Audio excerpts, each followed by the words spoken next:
What do you want? What do you want? It's not that simple. What do you want? God damn it. What do you want? I have to go. What do you want? What do you want? It's not that simple. What do you want? God damn it. What do you want? I have to go. Okay. I'm sorry that I'm disappointing people on the chat. I can already see people saying, "Oh, where's the Van Damme trailer?" I am sorry for that. I just I thought people were getting a bit upset and a bit crazy about they were getting a bit tired of Van Damme, so I kind of like wanted to give them like a little bit of more stuff, but I guess I was wrong. Like, people want Van Damme. I'll make sure I'll put Van Damme later on. Don't worry. We cannot have Van Damme, I guess. So we'll make sure that happens next. Anyway, thank you so much for being here. I hope you can hear me. Is this working? Is this working? I hope it is. I mean, I do love Bruce Lee, and Bruce Lee did start all of this, so I guess I had to kind of show it. Anyway, welcome so much for the welcome so much for the Tuesday Showreel Review. So today, as you know, this is Tuesday. We do Showreel Reviews. We do honest Showreel Reviews. Our moderators are on the chat. We are joined today by Lenny. Sajels will join us in a minute. He's still doing his own stream. CG Rockstar is still doing his own stream. And then, of course, we have also George as well. So thank you so much for being here. I would like to start by thanking everyone in the chat for helping me to try to reach partnership. I'm not a partner yet, so yes, it's not happened yet. I've applied to partnership. Obviously, I don't know if it's going to happen or not. I've read a lot about this, that it's quite tricky. So I've applied for it now. It says that it takes 7 days to go, so I clicked apply, and I have this lovely drawing here saying that it's in review. So I hope that it works. I've heard from a lot of people that this is not easy, so I really hope it works. We are a really short, a really small channel, you know, a very niche channel compared to like channels with millions of people. But hopefully we can get it, and maybe that way would be the first visual effects channel to be partnered on Twitch, and also the first Nuke channel to be partnered on Twitch. I would love to be that, but we'll see how it goes. We'll see. Anyway, I can't thank you enough for all the help you gave in me about this. Yeah, I did write an essay about the partnership. I had to write like a very complicated text explaining why I think I deserve to be a partner and why I should be a partner and this and that. So let's see if they like my text. I hope they do. Anyway, let's do what we always do, a bit of housekeeping first to start the day. So first off, I would like to thank my new subscribers and followers and donators as well for the channel. Without you, I cannot make this channel happen, okay? I just want everyone here to know that if I didn't have if I didn't have my 200 Patreons and my 245 subscribers on Twitch and my 5 members on YouTube, I would never be able to do 3 streams a week, okay? You guys are supporting my channel and making sure that I can actually continue to teach and to hopefully inspire you during these streams. So thank you so much for that, and I can't thank you enough for helping me to reach that. So a bit of a housekeeping. I'm going to start by thanking Logged to Lenny. She's yeah. I just see that Simple Chinable has hosted me. Thank you so much for the host. Much appreciated. I was just about to say that I would like to thank Log to Lenny for the resubscription tier 1. She was one of my first subscribers, if not my first one. 14 months now, Lenny. Unfortunately, I can't do a new logo for people that are over 12 months because I'm not a partner yet. So for the moment, you're just gonna have to live with the logo you have on your name, which is the number 1. But hopefully I can do some new emotes and some new stuff as well. Also, I would like to thank Harold FG for the follow. Like to thank Dedo Twitch for the follow. I would like to thank RT Mendraws for the follow. Obviously, I would like to thank Vavzi for the pledge $20 on Patreon. Much appreciated. Again, like I said, without my Patreons, I would never be able to have this channel running at 3 times a week or even do videos on YouTube. Also would like to thank Shivam Sharma for the pledge of $1 on Patreon and Tanya Macaferi for the $1 donation on Patreon as well. And also I would like, there's a name here that I can't pronounce because it's in Chinese or Japanese. I don't know which one it is, or Korean. But thank you so much for your donation in Patreon anyway. You can see yourself here. You're actually there. How do I do this? There. So you're just there. Thank you so much for this donation. I can't pronounce your name, no. Sorry about that. I also would like to thank let's see here. Eric Omar for the pledge $1 on Patreon. Like I said, without my Patreons or my subscribers on Twitch, I would never be able to do this. And thank you so much, Nelsinho Mayor for the pledge of $1 on Patreon, and also Steffen Spencer on $1 on Patreon as well, and Shuresh Pandi for the pledge $5 on Patreon, much appreciated. Fabian for the $25 on Patreon, and again Alexander Karoff for the $1 video Patreon. The reason why I have so many Patreons now on my list is because today was the day of payment of Patreon. That's why. I also would like to thank Diana Vergara for the follow. I would like to thank Ama Elm for the follow. Also would like to thank Hoyt 8400 for the follow, Klausman for the follow, and Alex Gardi 73 for the follow, and Aitor P for the follow, and Scape Studios for the follow. Look at that. I have Scape Studios following my channel. Thank you so much for being here. That's really cool. Okay. And also, of course, thank you so much to Rise for the resubscription Prime, 2 months in a row, 6 months in total. Thank you so much for that, Rise. Rise is one of my students. Thank you so much for that. As you can see, our thing here was bigger. Don't forget that the reason why it's, I think it was at 244 last time we did the stream. Now it's dropped to 246. The reason for that is because I lost some subscribers. So don't forget that if you're an Amazon Prime subscriber, you need to resubscribe every month. Otherwise, it goes away. So that's why it's a bit lost. Like we've lost 8 subscribers since the last stream. So that's why it's lower. Hopefully, oh, thank you so much, CG Rockstar. CG Rockstar is now raiding me with 10 people. Thank you so much for that. Much appreciated, Sajals. Thank you so much for raiding my channel with 10 people. Thank you so much for that. That's much appreciated. I would like to tell everyone that comes from that raid, if you wouldn't mind swapping to my channel. So now you're at CG Rockstar's channel. If you can click on the top on my logo, then you can actually join my channel instead, because the raid numbers don't count, you know. So, CG Rockstar now raided with 14 people, so I guess it's raiding twice. That's a bit weird. So yeah, for all the raiders here, don't forget that my viewer count doesn't count if you're just watching my channel through a host channel. So you actually need to go to my channel for it to count as a viewer. And like I mentioned before, although I've applied to partnership, because they're now reviewing my partnership application for 7 days, I can't keep my values down, okay? So I have to keep my views up. Otherwise, they might think that that was just a one-off, that I got those views, you know? So we need to kind of keep these viewerships up. Otherwise, they might consider not giving me the partnership if they feel like my channel was not with enough people, you know? But yeah, thank you so much. Also, thank you, Clow FX, for the follow. You have a little Van Damme dance there for you. Okay, so that's the housekeeping out of the way. I would like also to give you some hints of what's happening this week so that you know.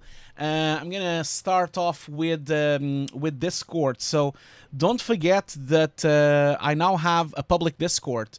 Now, as I told you before, we did a vote on Patreon, so you need to thank my Patreons for this.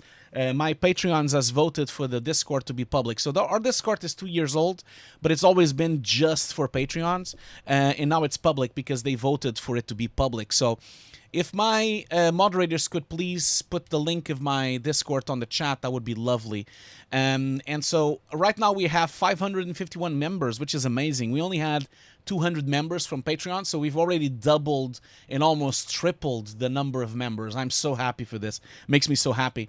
Don't forget also, if you join this Discord, for you to show up on the side here on your correct pledge. You see we have the Patreons on yellow with all the different Patreons. We also have the purple Twitch subscribers and the red YouTube members.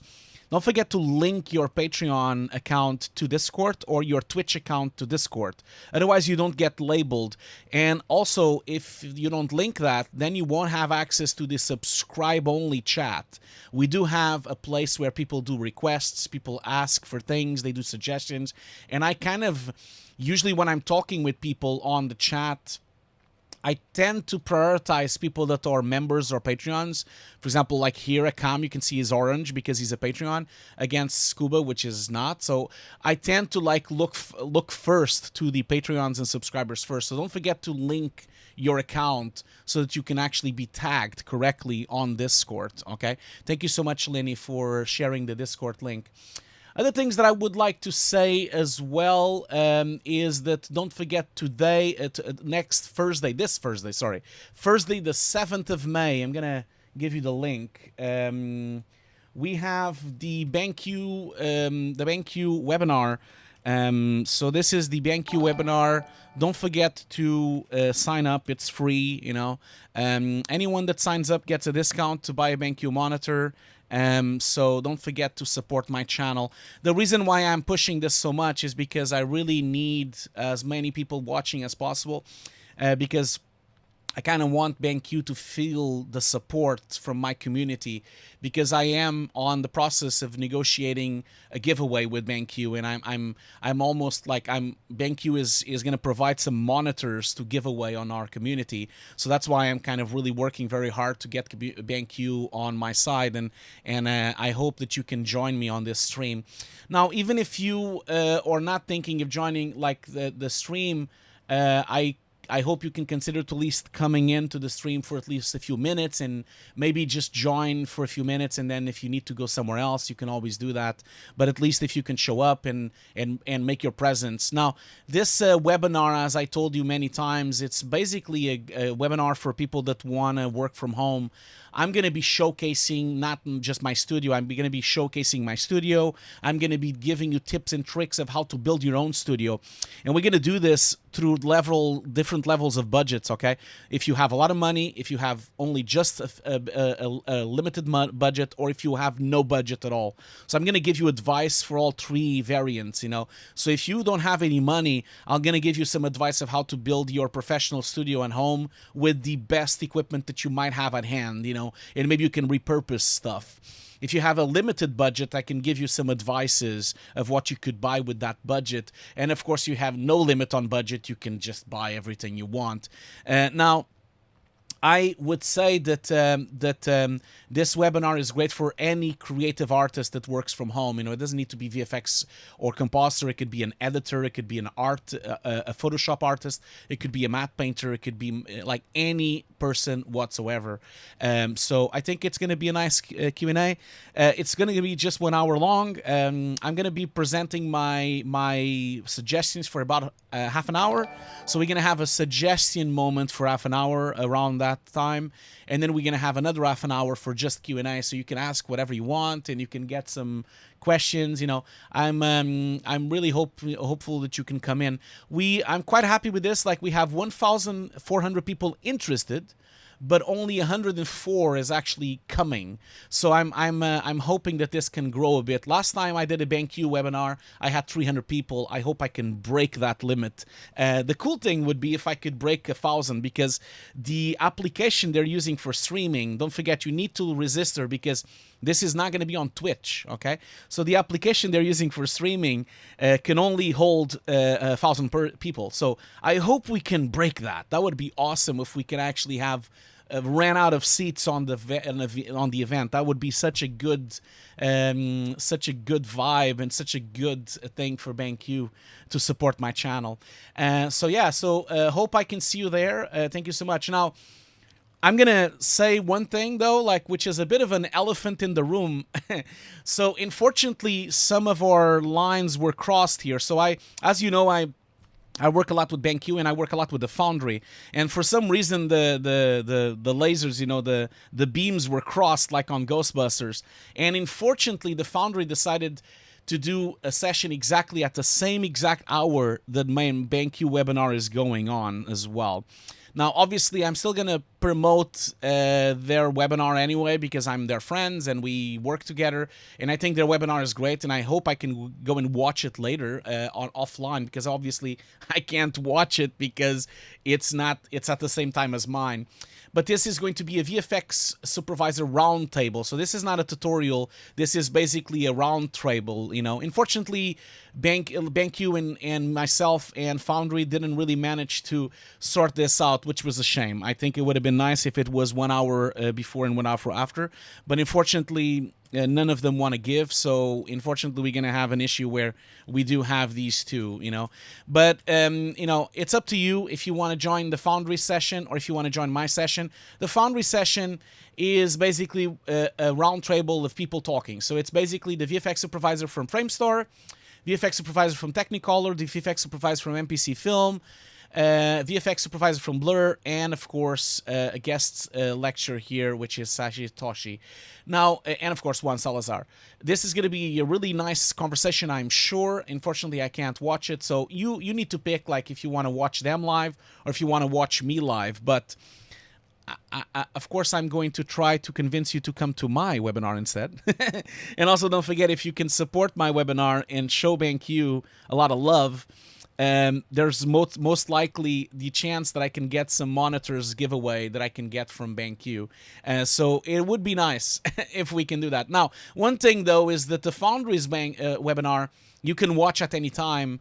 The BenQ webinar, I believe BenQ, because it's not going to be my video, it's going to be posted on their channel.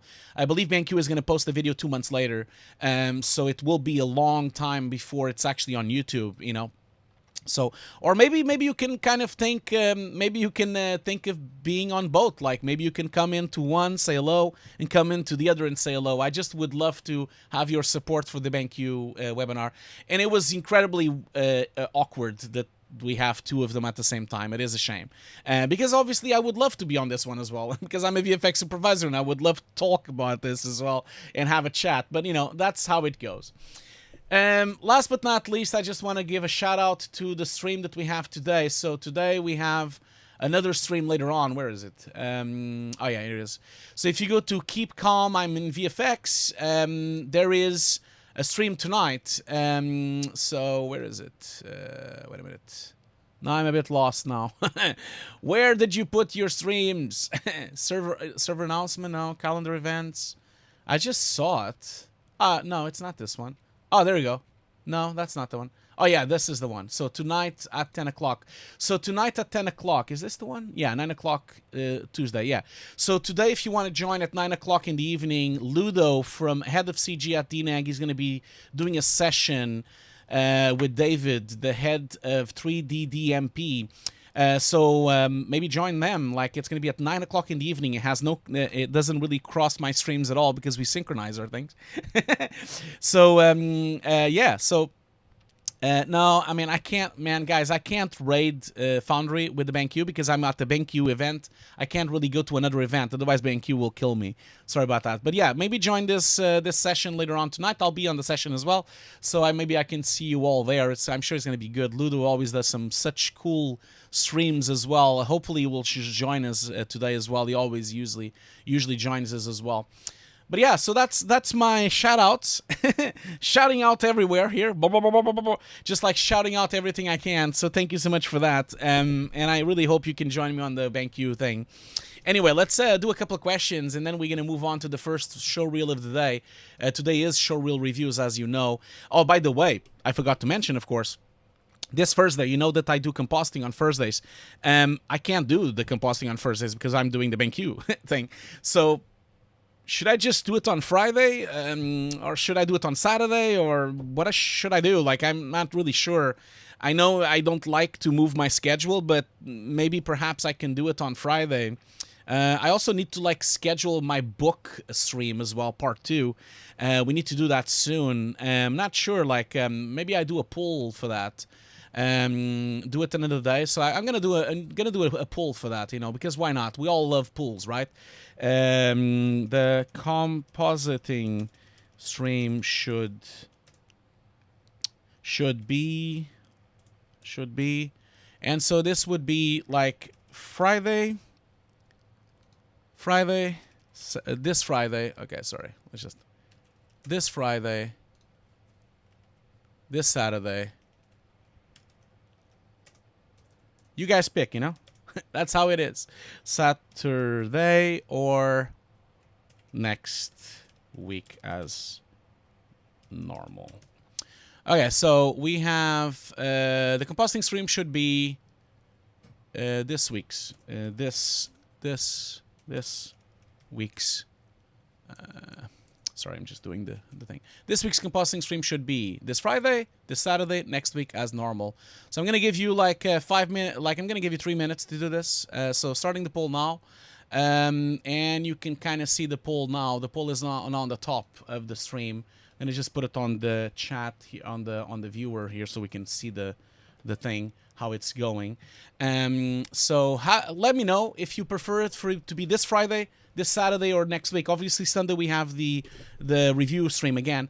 I just don't want to miss a stream. Like I said, I'm really trying to be a partner, so I don't want to miss any streams. So I want to keep doing three a week. The book stream, I could do it on Friday, but I think people want the compositing. Maybe let's wait for this and then we can decide, because what I'm thinking of doing the book streams is I'm thinking of them. So my idea would be that every Tuesday we do Showreel Reviews, every Thursday we do compositing, and then on Sundays we can alternate. So every 2 weeks we do books and we alternate with reviews. That's my plan, at least. Maybe that works for everyone. I hope so, because I don't think I can do books every week. It's a lot of work for me to do that. You know, it's a lot of work for me to kind of like prepare all the books. I can already see the books. The Friday is gonna win, that's for sure. People really want it on Friday. That's fine. I'm happy to do it on Friday, because I don't want to miss the streams, and I'm sure you guys are enjoying the compositing stream. So I'm sure that's gonna be the one that wins. But hopefully we can. Let's just see here. I'm gonna just copy this event and delete just that one. Yeah, hopefully we can have the book stream soon. Let's wait for this voting, and then once this voting is done, I can kind of check if we should do the book stream or not this Sunday or not. So let's go back to the questions here. So I have a bunch of questions here. So thank you so much, Lenny, for all the questions you've put here. So I have a question from Jorgenot. Jorgenot, thank you so much for being here. So, could you get, Jorgenot is asking, can you get 10-bit signal from an RTX 2080 Ti for the PV3200? Yes, you can. So, here's the thing. The new, like, so basically, before the summer, like before last year, you could only have 10-bit on NVIDIA if you had a Quadro card, right? Right now, NVIDIA finally unlocked 10-bit for the regular GeForce cards. So that means you could have 10-bit, but you cannot install the gaming drivers. You have to install the studio drivers. So there's a specific set of drivers that allow you to have 10-bit professional on Maya, on Nuke, on DaVinci, and all these things. So you have to install the professional drivers, not the studio drivers. It will work. Another thing I would say to you is be careful with the PV3200, okay? Because it's an old monitor, and I have one of them. Be careful. Why? Because the DisplayPort connections, both the mini DisplayPort and the DisplayPort, can do 10-bit 4K 444 at 60. But the HDMI cannot, okay? I want to make sure everyone understands the PV series has HDMI 1.4, so it's the older HDMI. That means you can only do up to HD in 10-bit.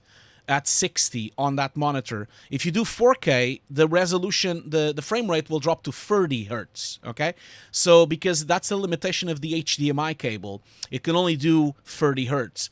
Usually it's not a problem because most people use that HDMI cable for video preview, and most people work in 30, but it's important for you to know that if you want 60 hertz at 4K, you need to use the DisplayPort, okay? Obviously, the new BenQ monitors are all HDMI 2, and that's not a problem anymore. But the old BenQ monitors have that issue. The HDMI is 1.4, okay? Just want everyone to know that. Now, don't forget, guys, to resubscribe. If you are an Amazon Prime subscriber, you need to resubscribe again. That's why we've lost some subscribers on this count. If you want me to give away another Nuke course, we need to reach 256 for it to work.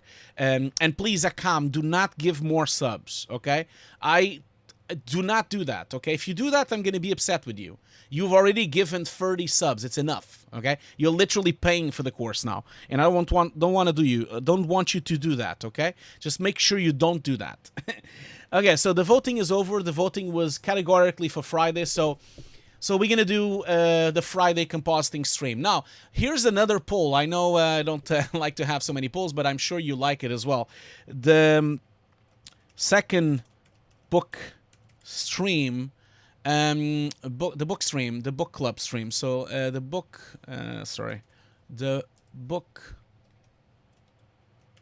club streams should be, and that should be every Sundays every 2 weeks, every 2 weeks. Sundays every 3 weeks, just a little bit more to the left, or every just Sundays right. Just a little bit every more to the month. left. So I'm gonna Just a just bit more like to the tell right. you what you think about. I'm not doing it every week, that's for sure. So here's a new poll for you. Basically, as I said, the book club stream, should they be Sunday every 2 weeks, Sunday every 3 weeks, Sunday every month? So let me know what you think about that. I gave you 3 minutes to answer that.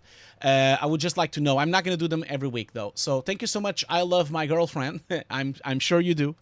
I'm very happy that you love your girlfriend. So thank you so much. I love my girlfriend for the resubscription Prime for 8 months. Thank you so much. And you've just made the bar there go to 347. Thank you so much for that. So that is an awesome name. I love that name. Anyway, and thank you so much for being here. We have 100 people watching at the moment live, and I'm so happy for that because, like I said, I really need the count for the application for partnership. So thank you so much for being here. I really appreciate it. You guys give me so much love. A couple of other questions here. Let's see. Jurgenat asks again. Oh my God, Jurgenat has 2 questions. Look at that. He has 2 questions. So Jurgenat has another question. That means Stay Puff Man is going to show up on the stream. I don't know what that means, Jurgenat. That means Stay Puff Man is going to show up on the stream. I don't know what you mean. I have no idea. Sorry, you need to rephrase this. So Rise is asking a question. Question for BenQ. Monitor PD2720U is 10-bit, 8-bit with FRC. Well, I noticed the difference between true 10-bit. So let me say this question again because I kind of botched it. So Rise asking, monitor PD2720U is 10-bit. Obviously, it's not real 10-bit. It's 8-bit plus FRC. Will I notice the difference between a true 10-bit monitor? So here's the answer, Rai. No, you will not notice the difference. I don't know if anyone knows this on the chat here, but all the 8-bit monitors are actually not 8-bit. Okay, so the regular monitors, the 8-bit monitors, they're actually 6-bit plus FRC. FRC is a methodology, it's a technology that simulates the 2 extra bits, okay? So it's like, imagine that there's 6 bits of hardware, and then the 2 bits are actually made on software, okay? It's almost like a little encoding simulation at the end. So most monitors that are 8-bit are actually not 8-bit. They are actually 6-bit plus FRC. This is not common knowledge because they don't want people to know that, of course. Now, in most 10-bit monitors, they are not 10-bit. They are 8-bit plus FRC. So that means that the 8-bit monitors are actually 6-bit, and the 10-bit monitors are actually 8-bit. Confused, right? I know. It is fucking confusing. I know. I'm sorry I said fuck, but it is really confusing. Anyway, so this means that very rarely you will ever find a monitor that is actually 10-bit, okay? A real 10-bit monitor will cost you a lot of money. So I'll give you an advice. If you want to buy a real 10-bit monitor, you either have to buy Enzo CG for £5,000, and that's true 10-bit, like true 10-bit. Or you have to buy a Sony OLED, which is true 10-bit. Or you have to buy a Sony reference monitor, which is true 10-bit. And so you have the Enzo, which is £5,000. Then you have the Sony monitors, which are £25,000. And then you have the Dolby monitors, which are £50,000. So to have true 10-bit, you really need to spend a lot of money, okay? So, right, to answer your question, you'll never notice the difference because none of us have ever worked on a 10-bit monitor. Because we've always worked on 8-bit plus FRC, except if you worked on an Enzo, a Dolby, or a Sony OLED. So that means that you've had a monitor that was more than 5,000, 10,000, 20,000, 30,000 pounds. Now, here's the difference. The difference is really not noticeable. I've been using 10-bit monitors and 8-bit plus FSR, and you do not notice, okay? You never notice it. It is not possible for you to notice on the naked eye. I can guarantee you. The simulations these days are really better, really good. There is, of course, one BenQ monitor which is through a 10-bit. There is one of them, which is an older monitor. So if you get your hands on the SW320, that monitor, which is the old photography monitor, that one is actually full 10-bit. The old SW320. Obviously, it's out of stock already because it's old.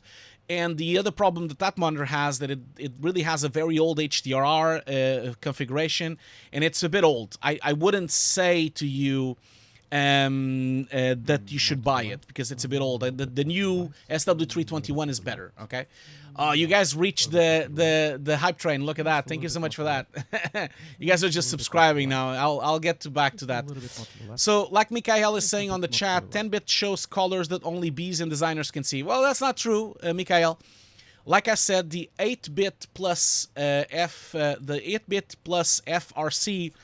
does work like a 10-bit monitor, okay? So the fake 10-bit, like as people say, it is actually true 10-bit because it shows you 8-bit plus 2 simulated colors. And you do notice the difference. Like if you have an 8-bit monitor, which is actually 6-bit, you'll notice the difference if you have side by side, especially if you start gamming down or color correcting down. You would see the banding on the monitor because you'll see the banding on the ramps and you'll see the banding on an 8-bit monitor, which is 6-bit. You'll see the banding. On a 10-bit monitor, which is 8-bit, you won't see the banding. So it is possible for you to see the difference, especially on skies, especially on ramps, especially on very dark atmospherics like fog. You'll see the 10-bit versus the 8-bit. Okay, you will really see it. Thank you so much for all these subscribers. Thank you so much for Lara Stovegil for the subscription Prime.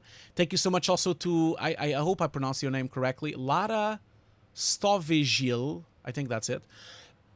Also, thank you so much to Nikki0256 for the subscription Prime. And thank you so much to Statue XYZ.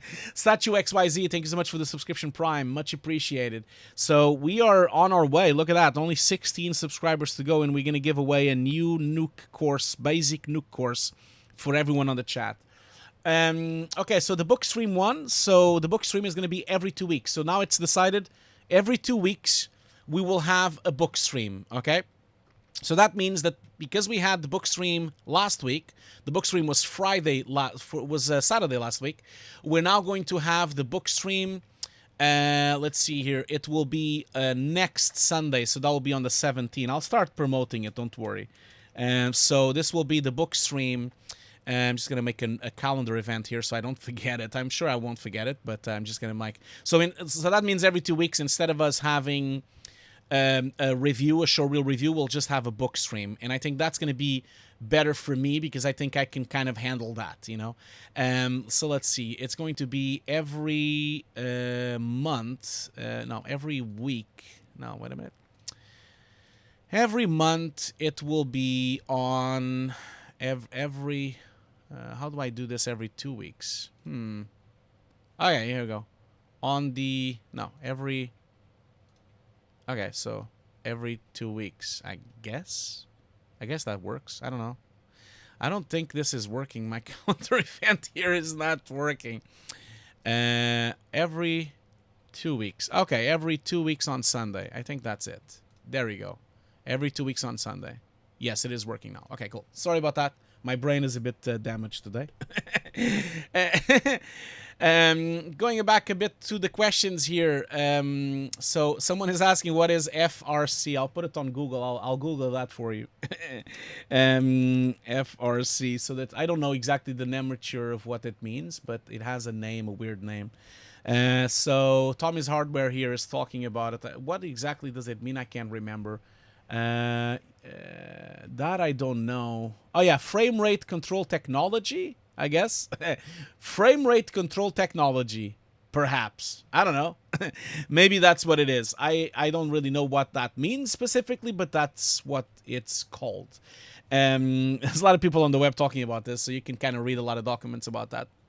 Now, another question here. So Sunny213 asks, when is the next book stream? Now you know it's every 2 weeks, so that means next Sunday we'll have a book stream, okay? So that means that today we are, sorry, not this Sunday, it will be next, wait a minute, yeah, that's right. Because we did it on Saturday last week, we won't have it this week, and it's going to be next week. So the next book stream, part 2, will be on the 17th on Sunday. I am going to start publishing the book stream one book by one on YouTube. I thought it on YouTube instead of someone watching a 3-hour stream, because I basically talked about 4 books. I think I'm going to do 1 video per book, you know, so that we have shorter videos, you know.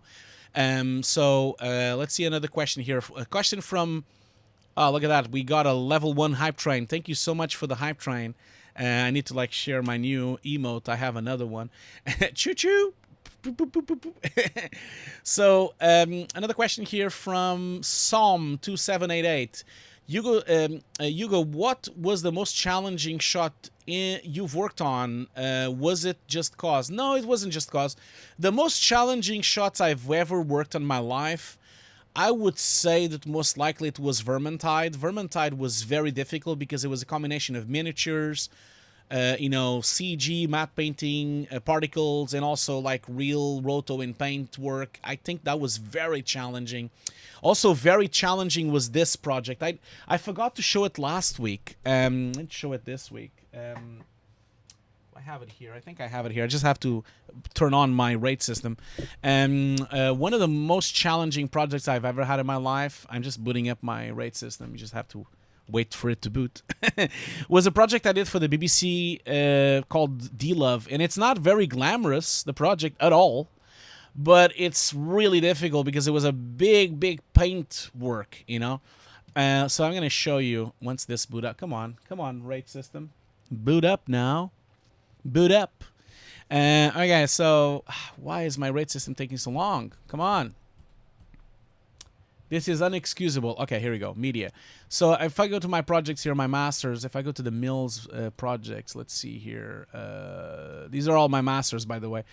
So yeah, I think that will be, so this project here, which I'll show you. You might as well, is that the one? Yeah, no, that's not the one, sorry. That's the break, that's not that project. That project was also difficult, but that's not that project I want to talk about. Project I want to talk about is, where is it? D-Love, yeah, there you go. D-Love, I think it's this one, and then no effects. Yeah, exactly. And I had a side-by-side, I think. Yeah, so let's watch the commercial first. This looks simple, but it's not simple. Let's watch the commercial first. Radio lovers of Britain, share your love for digital radio. Yo, Liz, I know your girl Tina will enjoy its easy tuning. Fire! Hey, Michael, your main man Tom will love sporting crystal clear sound. Fire! Vicky, fire! Nick, fire! Ted, fire!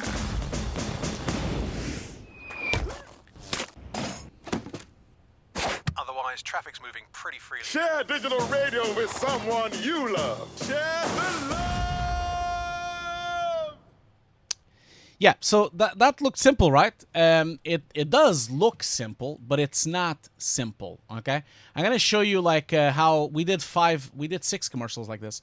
I'm gonna show you the original footage. That's how the original footage looks like. So we have a ton of wires and a ton of green people everywhere, okay? I can't even imagine to like give you the description of how hard it is for us to roto out all this hair detail behind the glove with black and all the little minute greens, because obviously these people are green. It's pretty much like if they were not there. Not to mention we had to roto all the grass to put back the new environment that would be on the back, okay? So this is not easy, man. That's not easy. It's one of the most difficult projects I ever made, because we had to like rebuild all of this. We had to rebuild the cannon, like all the grass. We had to rebuild the back of his head. We had to like rebuild everything. You know, this was a massive paint job project, especially when especially shots like this, you know, with a lot of tracking markers and a lot of problems, and also shots like this where the horse wouldn't really do what we wanted, so the caretaker would have to be there, so we'd have to clean them up as well. This was a mess, man. And also to make matters worse, these cannons didn't work. So the cannons were rigged on set and didn't work, so obviously the effects team couldn't manage to get them to work. So we actually had to use stock footage and comped all the explosions in, because all the explosions they had on set, none of them worked. So that was really challenging. You know, you see here, like none of them go off, like they actually don't work. So we had to put them all in. And also in here, as you can see, we only had 5 cannons. We had to put like all those 20 cannons together. So this is difficult, man. No, it wasn't free stock. No, we bought the stock. We bought the stock. The mill has a lot of stock. So this was a project I supervised on set, and I also supervised the compositing. And I did this project with 3 compositors together with myself. So it was 4 people on the project. It was just 4 compositors, and we did the whole thing ourselves. Rotoscoping, painting. We didn't outsource the roto or the paint. We did all of it ourselves. And yeah, it's a really tough project. And it's not just that one. We did a bunch of them. You know, we did one for Christmas as well. Don't do it, Clive. You know, But her old one's broken, and my wife said, Shh. Can you romance a lady to the sound of a toaster, Clive?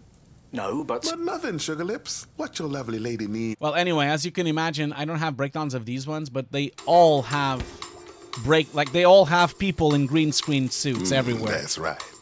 Hey, Dave. Are you spreading the love Sorry? with your digital radios, sweet cheeks? Well, yeah, I do love the sound of it. And I know you love his beautiful choice of stations you can slip between like smooth satin sheets. Yeah, smooth satin sheets.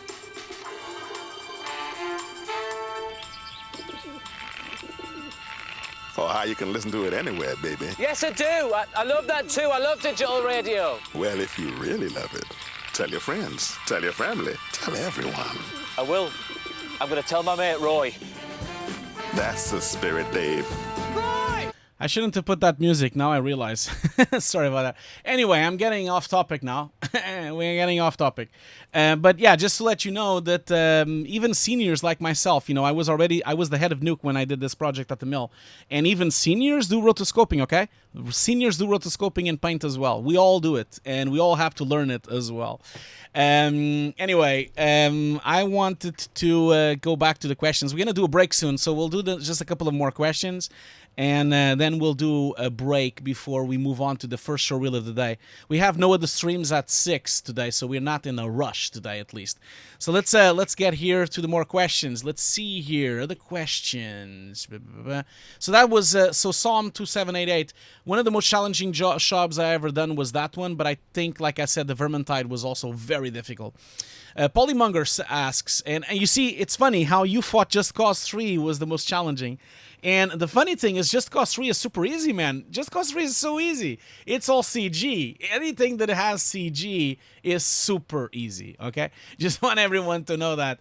And by the way, the project he's talking about is this project, which I can't put the sound, like, because this is the music from Prodigy. I can't really put this sound. Otherwise, I'm going to really be flagged. But it's funny that you thought that this was my most challenging project, and it's not. This was one of my easiest and most cool projects I've ever done. It was so easy and so good and gratifying. It was so creative. We could do whatever we want. You know, I directed this project. I did whatever I wanted. And the client was so easy to go with. The client was so grateful for everything. So it was so much easier than any other things. Like often when it's roto in paint, that's when I do difficult things. That's always the difficult stuff, is the roto in paint. Never this stuff. The stylized cool stuff with CG is never a problem, you know, because they are so creative. You can kind of develop a lot of things and do a lot of transitions and do a lot of cool things. So this was probably the most award-winning ad I've ever done. We won so many awards with this commercial. This was the first commercial I directed. So actually that's very special on my heart as well, because it was the first time I directed a project.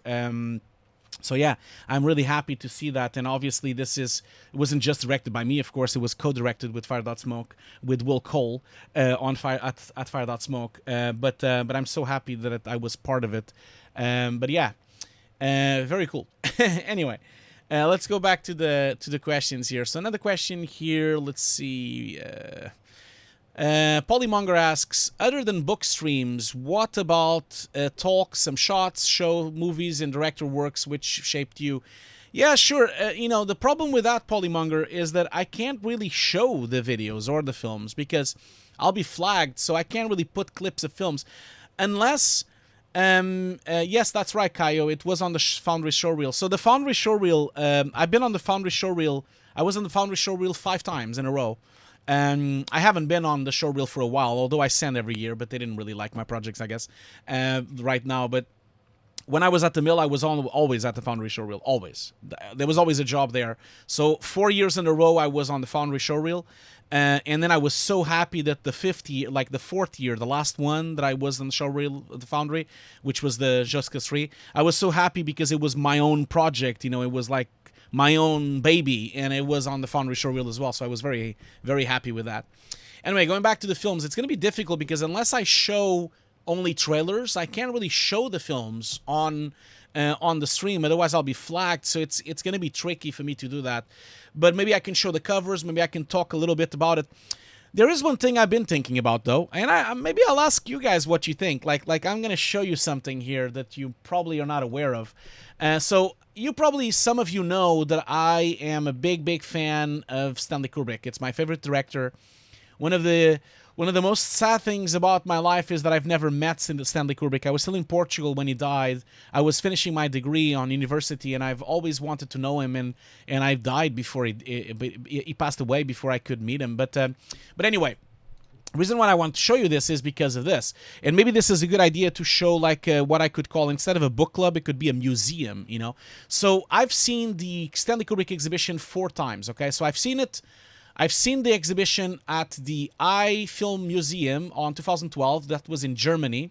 Then I saw it in Sao Paulo, which was in 2013.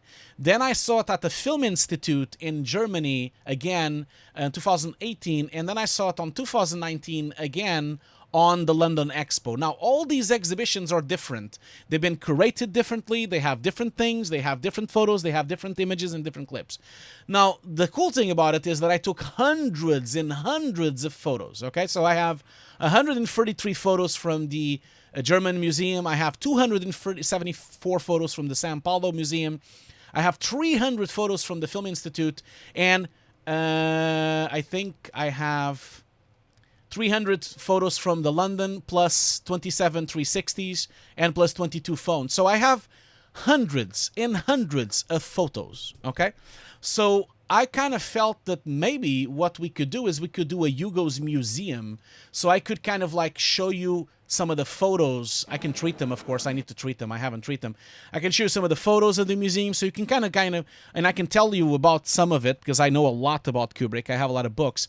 So maybe I can kind of show you the photos. I can show you the exhibition. It's almost like you've been at the exhibition, because I took so many photos.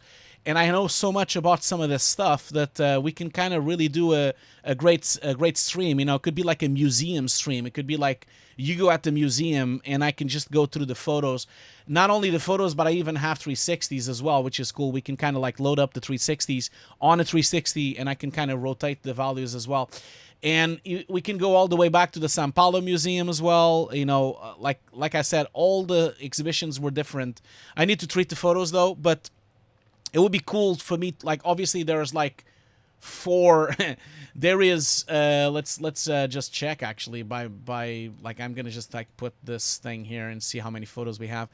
So we have 1,087 items on this folder. So that means because we have that means we have 1,087 photos. Obviously, this is not going to just be one stream, okay? This is most likely going to be like 3 or 4 streams. So maybe I could do that. Maybe it could be Hugo's Museum, and we can do the Stanley Kubrick Museum. I do have other exhibitions I've done, and I've taken photos, but maybe we can do like 3 streams. You know, maybe I can do 1 museum per stream. You know, the first one would be the Film Museum. Then we can do another stream with Sao Paulo. Then we can do another stream with the Film Institute, and another stream with the London Museum. So there's 4 streams there, and I can of course, I can kind of like of course, you know. Select the photos and curate them. Of course, I don't need to show them all, and of course, I can also show you some of my books. Like, you don't know this, but on the top there, on the top of my shelf, I have 1, 2, 3, 4, 5, 6, 7, 8, 9, 10, 11, 12, 13, 14, 15, 16, 17, 18, 19, 9, 20, 21, 22, 23, 24, 25, 26, 7, 28, 29, 20, 30, 31.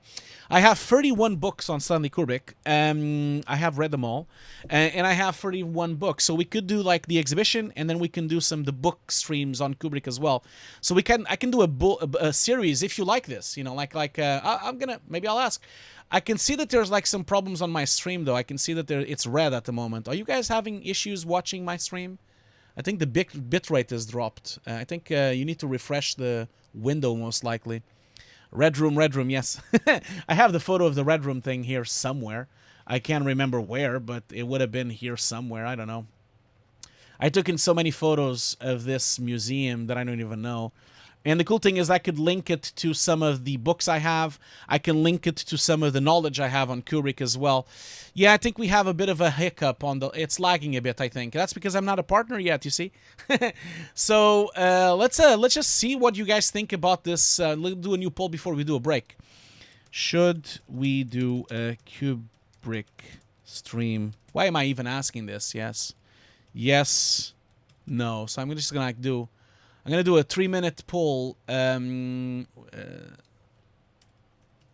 Kubrick streams, museum photos. Okay, museum photos. So this would be museum photos and books. Okay, I'm gonna make the poll. We'll see. Yeah, it's dropping a bit. I'm sorry about that. We'll do a break soon. Let's have a look at the poll here and see what's going on the poll. I guess I know already the answer. I'm just like being stupid. And you see, there are actually 2 people don't want it. You see, I knew it. There's like people that hate Kubrick. You see, so yeah, there's like actually 4 people don't like it. You see, maybe the no is gonna win. What if the no wins and then no one will ever see these photos ever again because they will be forever locked on my server, forever locked everywhere? Well, you're asking who clicked no. There's 5 people that clicked no. 5 people. You see, you see, you didn't want it. I know. I'm not gonna say whoever. So you see, real BR Conja said no. You see. It's fine. I mean, you don't have to come to the stream. I will make sure that I will tell everyone when the stream is happening, and then you guys can join or not join. That is not a problem at all. No one has to force themselves to do the stream, okay? No one, okay? He had enough of them, you see? He had enough of them. That's fine. That's fine. You know, real. I like your honesty, and it's absolutely fine. And you just don't show up on that stream. That's fine. I don't even know when this stream will happen because I still have to do the book streams. So So I do know people that don't like it though. That's true. Like my wife doesn't like Kubrick that much. She likes some films, but not a lot of films. I have met other people that don't like Kubrick as well. So I really love it. He's one of my favorite directors. There's more people that I love as well, of course, on films. But yeah, there's more. Anyway, we are dragging and dragging. We need to do a showreel, okay? Because I can already see a lot of people left already the stream. They were so fed up of this. Let's do a break. As you always know, we do a break to stretch our legs and drink some water, okay?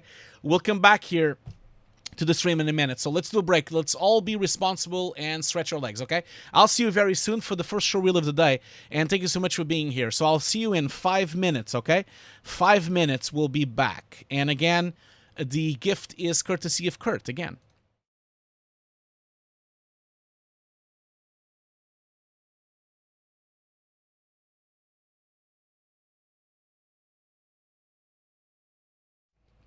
Okay, I'm back. I hope you've stretched your legs.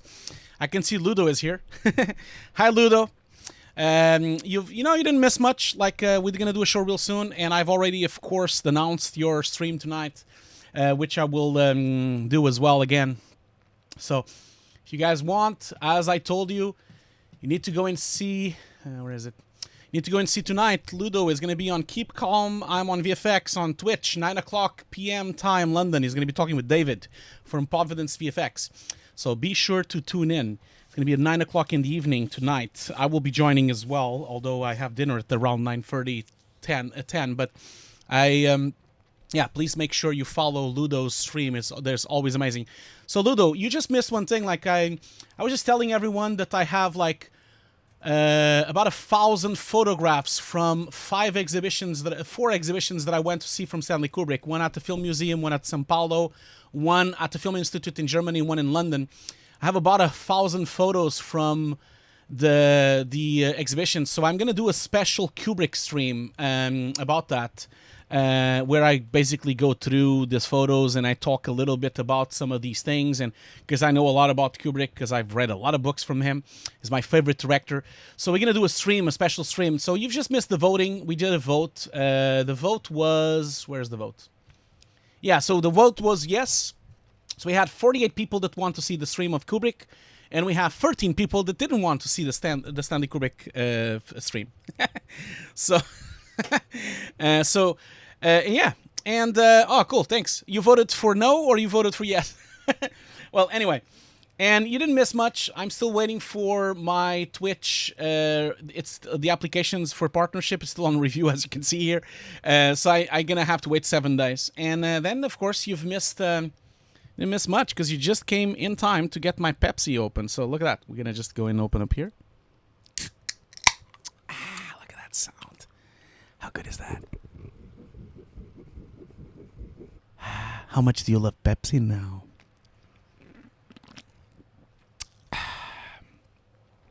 Okay, so we've already done way too much conversation for one day. Let's go to the showreels, okay? So, first showreel of the day. We have, let's see here. Where is the folder? First showreel of the day, we have, I hope he's here, we have Ben, I'm going to put it on the screen, we have Ben Ramskill. Ramskill. Is Ben Ramskill here? Is he still here? He'll be the first one for us to review the stream, review the showreel today. So he is one of my Twitch subscribers, I think. Yes, he is. So I think I saw him.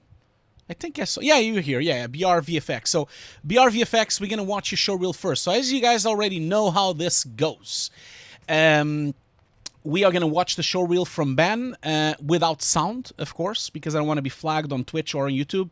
Ben, could you let me know if you allow me to make your showreel review out of a YouTube video, okay? You need to let me know if you would allow me to make your because as I told everyone already, I'm making these short videos on YouTube where I review the showreels of people from these streams, and I think it's important for all the compositors out there to understand what they should have on their showreels. Compositors and 3D artists, of course, and it really gives them a lot of leverage to develop their eye for detail, and it gives them a lot of ways of them to understand what's good on the showreel, what's bad on the showreel, what not to do, what to do, you know. So let me know if you allow me to show to make a YouTube video out of your review, the review we're about to do, okay? Anyway,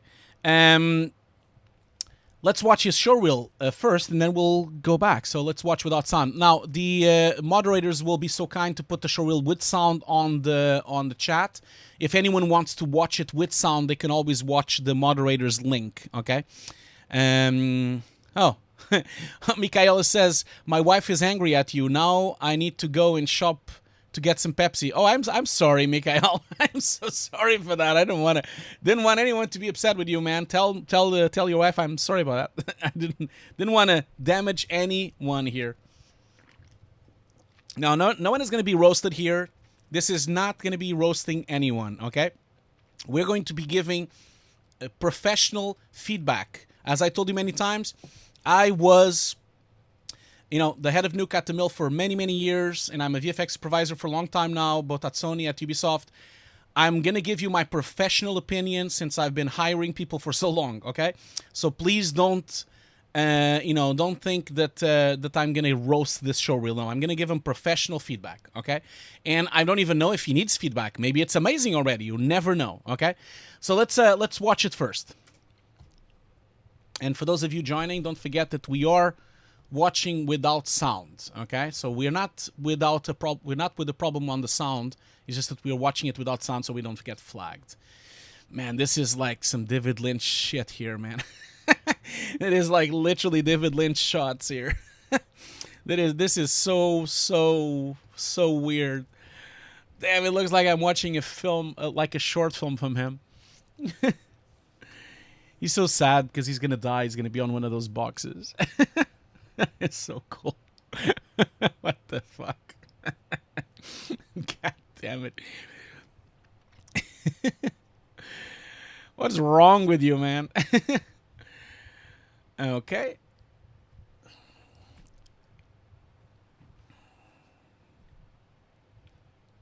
Candyman, yeah, it's a new horror film, Candyman. It is so disturbing, isn't it? I'm still thinking about it. Oh, a DNEG masterclass. Oh, okay. So you probably were a DNEG. You were at DNEG doing a class, I guess, or you were maybe an intern at DNEG. Well, as you know, we have the head of CG at DNEG here, so this better be good, because he's watching. So I guess this was part of a project you did there. Or did you work there, or were you just an intern, or were you a runner? Like, what did you do at DNEG? Tell me. It's part of the university model. Okay, cool. Well, that's nice, man. That's really nice.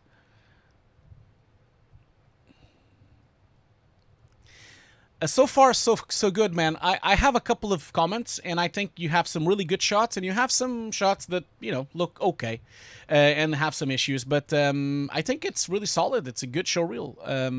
You did good job. So far, it's a good job. Okay, cool. So let's go back forward there. So again, thank you so much, Ben, for sending your showreel our way, and thank you so much for sharing the showreel in front of 100 people. I am so glad that you've done that.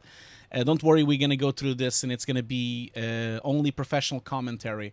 So first of all, Ben, I can see that you just do everything, I guess, because you have so many skill sets here. You basically do Nuke, Python, Maya, Photoshop, After Effects, PF Track, with like Arnold, yeah, Mari, ZBrush, Houdini. This is really an impressive skill set, very impressive. So are you looking for being a compositor only, or you're thinking of being a CG artist as well? Like, what's your plan? Do you want to be like a generalist, or you want to be just a compositor? What's your take on that? Because I see a lot of logos here, and this is impressive stuff. And one little small comment I will say on this page, I would probably put the +44 here, because I'm assuming you're in Britain. You want to make sure you want to put the country code, because you never know who can call you. Maybe you'll get a call from an American company, maybe you'll get a phone call from a UK company, or maybe it could be a Canadian company, and they might not know where you are, So make sure you do that. Now, let's start with the first shot. So the first shot is really disturbing. can I ask you if you did everything? Like, did you also do the CG as well, or was it just the comp? So I wanted to just ask that. So the first thing that I noticed was the shadow. There's something strange about the shadow for me. So if I look at him, you know, the way that it's tracked, it looks like it's solid in terms of tracking. I think you did a good job with the cleanup. But there's somehow, if I look at the original plate, let's just look at, do you actually showcase just the original plate playing? No, you don't. Let's go back here. So you see, if you look at his shadow, the way the shadow is kind of dissipated, it's very hard because you don't notice it. At no moment I actually see a big shadow coming into his face. You know, like I can kind of see that the light is actually coming here. I guess it's from a window from the front and it's hitting his face. And so at no moment it actually obscures the face so much as you obscured it on the CG. For some reason here on the CG, at some time, like there's a moment here on the plate when it plays back that the shadow kind of goes really strong here. And I'm not entirely sure this would happen because I don't really know where this shadow is coming from. I kind of feel like it looks a bit strange to me. That was the first thing I saw immediately. Now, one thing I would tell you is I don't think you need to put the text so big, okay? This is a comment I would say for the whole thing. There's no way you need to put it so big. Let's see, you're writing some stuff here. Let me just see. Comp was only what I was taught in skills and classes. Yeah, I heard you saying 444 on the other day. I'll play that. Cool, that's good. Cool. Oh, hi, Andrew. Andrew Oxton is on the chat now as well. Good morning, mate. Good morning. Wonderful stream the other day with some food, man. Wonderful stream. Thank you so much for being here. Yeah, guys, don't forget that Andrew is actually doing some food like he's doing 3D streams as well, of course. He always does that. But he is also doing cooking streams. So he's doing, of course, he's a senior hard surface modeler at DNEG right now. He has a huge experience. You should really watch his streams. But now he's also doing some cooking. So 2 days ago he did a nice pea risotto, mint risotto. Let's have a look at it, Andrew. It was really cool, man. Let's have a look at it at the end. Where is it? Here's just the drinking. Where's the actual risotto? I know you had a photo of it somewhere here. And now I can't find it. Oh, God damn it. No, well, never mind. I can't find the actual risotto here, but yeah, congratulations, man, with the thing. If you guys want to follow him up, like Andrew is doing, oh, thank you so much for the host, Andrew. Andrew is doing some wonderful modeling every day, and then the occasional cooking as well. So go and follow him. Maybe my moderators can add the link to the chat, please, for you guys to go and follow Andrew's streams. Oh, you did a 4-hour stream with 2 dishes. Oh my God, Jesus. That is insane. 4 hours on 2 dishes, man. Jesus Christ. You were still on the homepage of the food channels on Twitch, by the way, which was very impressive. Anyway, going back to the showreel here. So, as I was saying, like, I wouldn't... Ben, I wouldn't put the text so big. This is really humongous, and I think you can make it maybe 2 times smaller. And I think it's one thing I've noticed is that I think you went a bit too far with the grade, because it's a shame that we can hardly see the shot. You know, I think you went too far with the vignetting, but the integration looks really nice. The lighting interaction looks really nice. I think this shot is very well conceived. It's just the shadow that, for me, there's something strange going on with the shadow here. I think you're obscuring too much of the main CG with the shadow. Anyway, moving on to the next shot. So we have this was, again, the text can be much smaller. You did a really good job with the cleanup here. It looks to me like, of course, obviously this is Vimeo. It's always hard for me to judge, but it looks to me like the roto was also very well made as well. But it's hard for me to judge. Now, you've painted out and then you did the set extension. Now, one thing I wanted to ask you is this, like, why did you write Rexim 09 grade? I'm not really sure why you need to do that. Like, that's a strange thing to say. I don't believe you should write Rexim 09. That's a bit strange to write that on the on the show reel. And the other thing I don't really get is exactly where is the extension. So I'm a bit confused with your breakdown. So see, we see here, this is the original footage, okay? So we can kind of see all of this here. And then at some point you remove everything from the floor, which is fine. And then we remove all these sticks and everything, that's fine.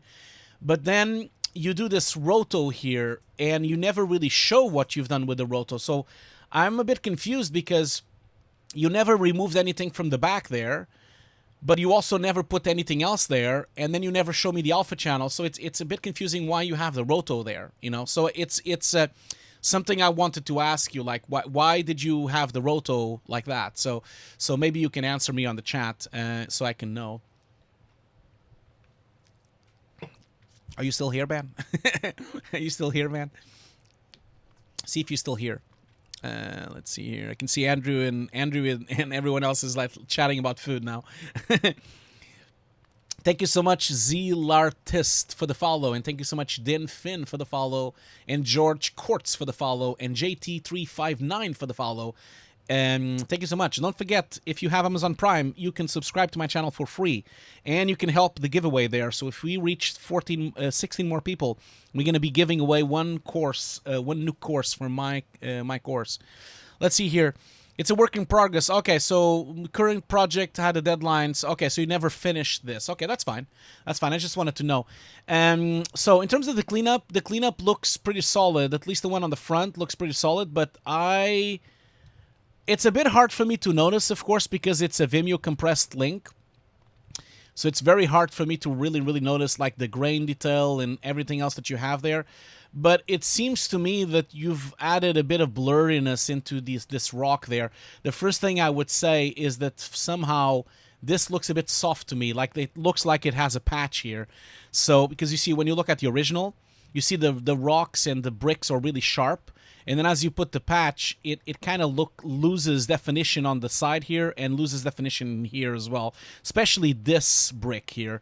I think you lost too much definition on it. So maybe look into that. But it's very subtle, of course. Now in the back here, again, it's hard for me to judge because I can't see the original plate in high quality. But it looks good to me. But I would always check the grain. I would check the blurriness, the sharpness. Really go zoom in a lot and really check if the quality is there, okay? It's very important for you to make sure the cleanup is perfect. So, because of course I'm watching just an HD stream on Vimeo with a lot of compression, it's hard for me to judge if it's perfect. I kind of guess that it looks like it's a bit soft, but it probably isn't. There's a little bit cheekiness here going on. You can see this little corner. It's actually not matching the corner, so you have a bit of a stretch there. But it's not a big deal. I think it's not a deal breaker anyway. But yeah, don't forget to zoom in a lot, okay? Don't forget to zoom in a lot and really check if it's smudged. Check if it has all the pixels there. Check if the depth of field is the same. Check if all the quality of your original shot is still there, because I can't really judge that by looking at this Vimeo compressed link, okay? Just wanted you to like let me know. You're gonna have to be my eyes here, because it's a bit tricky for me to really know if you've done a good job or not without like watching the actual original plate. But anyway, I think very good work. But please, for the love of God, I'm not even religious, do not put the text so big, man. You don't need to occupy half of the shot with your text, okay? So let's move on to the next shot. Like I said, I'm being very picky, okay? Your showreel is amazing. It's really good. I'm being very picky. Now, this one here looks good, but I can see some sliding. I like your integration with the rocks. That is really cool. But it looks to me that there was a bit of sliding on the track here. If I zoom in here and we go frame by frame, it looks to me like you have a slide. Yeah, you have like a couple of bounces. Like you have a bunch of hits. And also, you see there? Like it's moving around on the rock, and it shouldn't be moving. So you have a little, like a couple of pixels of nudging on the track that needs to be fixed. And also the depth of field is not matching, okay? So I think the speed is not correctly animated. You go sharper before you should go sharper. I think you need to go in and treat it a bit better, because you see if you zoom in here, You see, the rocks underneath are still a bit blurred, and then the drawing is a bit too sharp. So you need to look into this, because it looks to me like your depth of field didn't really work. The animation didn't work perfectly. I think that's the same with, let me just have a look here, with this one here as well. No, this one looks fine. I think it's just that one, really. But again, I'm being very picky. You did a great job. I think it's just a little couple of pixels of sliding on your track, and then I just think you go too sharp, because my eyes are looking too much at this, and I don't think they should be looking so much at that. One comment I would give you, like, and this is obviously, let me put it this way, it's a creative comment. It's not really like a technical comment, okay? From a creative point of view, I feel it's a shame that you don't really showcase this a bit better. Like, you see, you have the Death Star here, right? And the Death Star is round, and it's a sphere. And by the time you comp it in, we don't see the sphere anymore. We can never notice what this is. And I think you're doing a disservice to yourself. Like, I think you went so subtle that it's so subtle that no one will ever know it's the Death Star if they don't see the breakdown. And you need to understand that people watching a film, they don't watch the breakdown. They watch the final shot, okay? So from a creative point of view, I would say assume, like, make sure you notice it's the Death Star. I think it would be nicer. But it's a good shot. Now, this shot with the DNAG Masterclass, I didn't really see any problems whatsoever. You looks solid to me. It's a very simple roto, you know, it's just like a split screen. And then obviously it goes in front. Didn't notice any problems. I'm gonna go frame by frame though, just to see the shadow integration. One thing yeah, the shadow doesn't go at the same speed though. Well, wait a minute. Wait a minute. I saw something. Okay, so Ben, here's the problem that I'm noticing when I go frame by frame. Look here. Like, look really close, okay? Look at him and look at the shadow, okay? So, I'm going to make a little mark here so that you know what I'm talking about. Let's see here. Again, I'm being very picky, okay? This is not... So, I want you to look at this area here, this area, and then that area here, okay? And I'm going to, like... gonna show you when I zoom in. When I go frame by frame, you see the shadow is synchronized with the guy, right? So this guy moves one, moves another frame, another frame, another frame, another frame, another frame, and then you have one frame that stops. For some reason, you have one frame, one frame, one frame, one frame, and it stops midway. So it's almost like you're missing one frame on the shadow for some reason. So you need to kind of look into that. I'm assuming it's some kind of problem somewhere on... Yeah, it just dissynced... like there's like a dissync on the frame rate. It either is your animation of the footage or maybe the animation of the shadow, but there's just one frame off there. You kind of need to look into that to see what that is. I have no idea really what it is until I see... Oh, you did a retime? Okay, well then, yes. Yeah, here's an advice to everyone on the chat, okay? And this is why I want you all to see these show reels. Whenever you do retime, be very careful, okay? Because retimes really destroy the momentum of a shot, and sometimes they do duplicated frames. So you kind of want to make sure when you do a retime, you always want to go back and go frame by frame on the keyboard and really check if the retime is working, okay? That's really my advice to everyone on the chat. Retimes are a pain, just like Sam is saying. And if you don't go frame by frame, you might be missing some stuff. Yeah, I'm having some breakdowns on my stream again. Oh, God damn it! This is because I'm not a partner yet, you know. Because I'm not a partner, this is breaking up a bit. I'm having a lot of drops on my stream. I can see that. I really apologize for the drops on my stream. Okay, really apologize for that. I'm trying my best to be a partner, and I'm sure once I'm a partner, I will not have these issues anymore. But for now, we're still having these issues. So I do apologize for my drops. I think we just had a drop again. So for those of you having an issue with my stream, you just need to reload my stream. Okay. Yeah. Well, I mean, Ben. One thing you need to know is that anyone that watches this showreel on their if they watch it online, they might never notice it. But what I'm telling you here, is that this is the kind of thing that would not be missed on a dailies. Like obviously when a recruiter is watching a showreel, they won't notice this. They will never notice this because most of them don't really know what they're looking for. A lot of times recruitment doesn't really know these details. But if this was a daily, if we were watching it on a big cinema on a dailies room, you would definitely notice it because it would be so big, like it would be so humongous on the screen. So that's the kind of thing that I would say to you to be careful with. Now the rotoscoping, let's have a look at the rotoscoping. Rotoscoping looks fine to me. Just checking. What is that? There's something strange here as well. So it's not, man. I'm being super picky, okay? But that's how you want. If you want to work at DNAG, you need to be super picky. So be aware of that. So there's something going on here on the corner here of the shirt. So when he goes away, you see, he's here, right? And then he he reveals the other guy. But then you can see that there's still a shadow here going on. I'm not sure why we have a shadow here. Why is this shadow here? Is this a leftover from the other artist or a leftover from the roto? So you might need to kind of look into this, okay, just to see what's going on there. Again, very, very subtle. There's not much you can do. Now, let's have a look at your breakdown, because there was something else, wasn't it? You were doing plate 1 with that dude. Then you did the roto, plate merge 1, 2. Again, man, these texts, man, you do not have to have the text so big, okay? This is way too big. Like you cannot have it.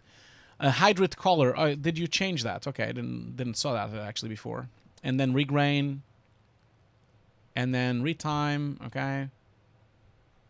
Oh, I see the shadow is coming from... yeah, because the shadow is projected into the back. That's why we see it. Okay, so let's go back to this shot here. Now, this is your weakest shot, okay? So this is actually your worst shot compared to everything else. The reason for that is because I actually think that it's a bit too graded at the moment. Well, first of all, please write the text so we can read it. So at the moment, the text is way too big, but also we can't read it. You see, it says multi-year project, but the multi is on black, so you should probably put this text on white so we can see it. Now, the shot, for me, the problem with the shot is really not the shot itself. It's like the intense grade you gave it. It's so extreme, I think the projection looks nice. The CG is not completely photoreal yet, and I think that's because... Let me just... sorry, I'm going to go back a bit because it's going too fast. So, okay, so the original plate... Okay, so that's the final. And then the original plate is this. So we have... basically all the fruit, everything is there, and then you basically clean that up, and then you put these CG objects. The CG objects are well integrated, but I kind of feel like your eyes, maybe that's the idea, maybe it is the idea. I think your final grade is too extreme, I would say. But you see, when I look at these eyes here, I don't know if the idea was supposed to be for them to look like eyes, for real eyes, but at the moment they look like they're metal eyes. They don't really look like they are fleshy eyes, because an eye, the texture of the eyes has...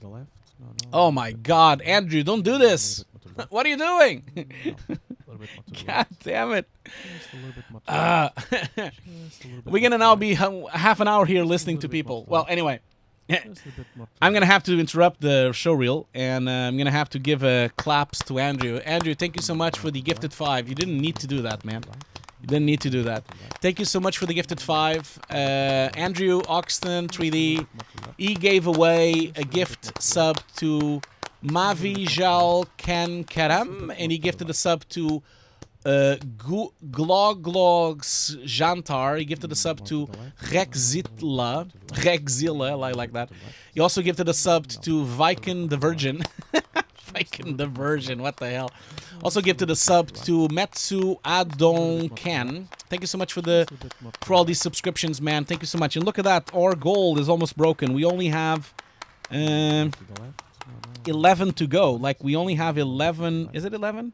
Yeah, 11 subscribers to go. Don't forget that if you are a subscriber to my channel, if you used Amazon Prime does not continue. So you need to resubscribe, okay? Thank you so much for all these subscriptions, Andrew. Means the world to me. Thank you so much, man. And don't forget, guys, to go and visit Andrew's stream, okay?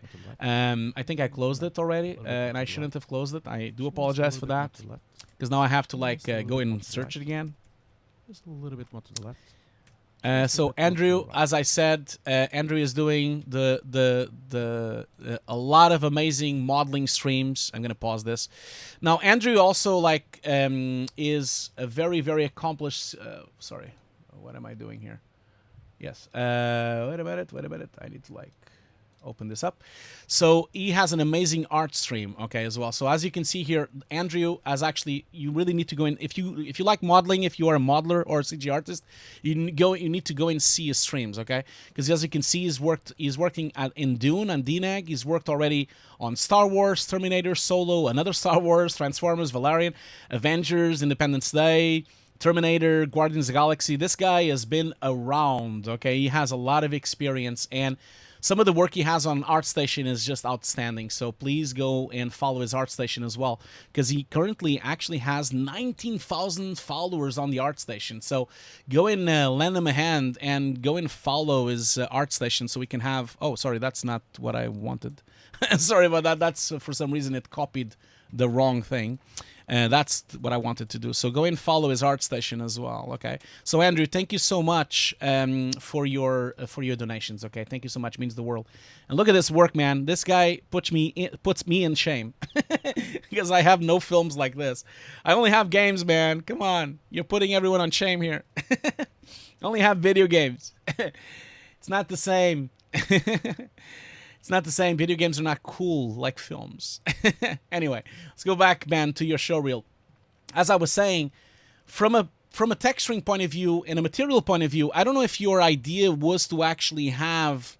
let's see if you did write that. Was it to actually have the eyes as metal or actual eyes? Because at the moment, they look too much like metal eyes, and I think that's a problem for me. I feel like they should be more organic as well. So that's the thing that really stood out to me. Also, the other thing that stood out to me is that your specularity is actually not really the same. It's also, like I said, I don't like the fact that this is looking like metal. I think that's one of the issues I have with it. And then if I look at this one here, it looks to me like this CG has no specularity whatsoever. And that really bothers me because everything else has so much specularity. Like if you look at at here, you see we have an humongous light specular on the chicken. We have huge speculars going on the fruit, huge speculars going on the glass, huge speculars going on the bread, and then your wood has no speculars. So it's missing the specularity that exists on the plate, you know. Even your eyes have the specularity and the blood as well, but then you don't have any specularity on this wood. You kind of are missing like speculars here. You're missing, like, I'm just gonna draw them for you. So you're missing speculars here. You're missing speculars here. You're missing speculars here and here, and a little bit there as well. And I'm not really sure what happened there. Also, probably most likely here as well. But yeah, that's what I would say. But yeah, congratulations for your showreel. And by the way, don't forget, Ben also has the link to all his work in Python, which is really cool here. So Ben, congratulations by putting the Python availability here. If you want, put the link on the chat. I'm sure people would like to see the Python tools that you've made. Could you put the link on the chat? I don't want to write all of this. I feel lazy today. I don't feel like I want to write all of this now. Don't force me to write this. So please... Please post it on the chat so we can kind of see. Yeah, Som has a point as well. Everything looks really clean as well. I think it needs to be a bit more broken up like everything else. Everything else on the scene is so broken up. And I think you need to tone down this grade, man. This grade is berserk. It's like so... You're actually breaking the image. You see, we have like lost all detail here. Like all this detail is lost. Actually, let's have a look at the original plate if we actually had it here. You see, you're basically clamping the image so much that it actually has now no detail there. So it's a bit of a shame. There's also no detail here as well. I don't know if that clamping was already existing from the camera, but it's a shame. Oh, cool. You've post the link. Let's just open up the link here and do a little bit of publicity for you. So let's see here. So Ben, go and check Ben's Python scripting. He has an RGB split. Man, that's not how you write split, by the way. It's split, or maybe it's in purpose, but it should be it should be reversed. I don't know if that's the idea, that if it is supposed to be split, I guess, but have a look if that's correct or not. But yeah, congratulations with your RGB split, and then you have also the plus minus, and also I haven't checked, of course. I can't really tell anyone here that I should. I'm not gonna recommend these scripts because I haven't tried them yet, but I'm sure it's good. So maybe you guys can go and check, you know. But yeah, Ben, hope you've enjoyed the feedback. Thank you so much for sending the showreel over my way. Don't hesitate to send the showreel again, okay? If you want to have more feedback and if you want to do a follow-up stream, we can always do that, okay? Thank you so much for sharing the showreel with the chat and with everyone, and congratulations with your work. You've done some really good work, and I think you just have some minor things to tweak, okay? So thank you so much for sharing the whole showreel with us. Now, let's do a couple of questions before we move on to the next showreel. So let's have a look at the questions here. Oh, no problem, man. No problem. So let's see. Yeah, actually, that's right. Silva has a point there. Ben, if you don't think the last shot is working, I do think the last shot is not really as good as the other shots. I think maybe you want to consider removing the shot. You know, considering removing the shot might be a good idea, because everything else kind of looks better. You know, like if I go back to your, do a really quick thing here. You see, I think your first shot looks terrific. It's a shame. You know, the first shot looks terrific. Second shot looks terrific. I hope you finish it. This shot looks terrific as well, with some minor notes. This is really cool, with some minor notes, as you saw already, with the shadow of the frame, the problem with the frame. And then we go to this shot, and this shot this looks like a student shot. You know, and I don't think they match to the quality of the other shots. So maybe consider removing it, you know. Anyway, let's go to the questions here. Let's see here. Oh my God, so many questions. Is there is there noticeable difference between true and fake 10-bit? No, there is not noticeable difference. No one will ever notice that, especially coming from an 8-bit monitor, okay? You will never notice the difference of 10-bit or true 10-bit. So, unless you're doing really extreme color correction, okay? Now, let's look at a question here from Real Pixel Phil. He says, so the Sony Flanders LCD broadcast monitors are also 8-bit plus. I don't know. I guess they are. I don't know that monitor specifically, but I would assume it's 8-bit plus. I know the LEDs, the ones that cost £20,000, those are 10-bit, pure 10-bit. I don't know about these ones. I would have to go and check the specs. Wouldn't it? And then they say, wouldn't it be better to work in 8-bit? Then a lot of consumers' TVs are in 8-bit. No, I completely disagree with that. So, Real Pixel Phil, I don't believe it's better to work in 8-bit. No, you should always work in 10-bit, because then you have higher leverage on quality before you deliver the 8-bit. Because you see, a 10-bit image, a 10-bit monitor can display 10-bit and 8-bit. So that means you can work in 10-bit, and then you can export in 8-bit, and then watch it in 8-bit and see how it looks. If you have an 8-bit monitor, you can only watch it in 8-bit. You'll never be able to watch it in 10-bit. So it's always better to have more bit quality than not have it at all, because then you can actually judge your work in a better fashion. It's the same thing that we do with CG. You know, like when we render CG, we render the CG in 16-bit, and then we deliver it in 10-bit for TV. It's the same when we film with 8K, but then we deliver in 4K.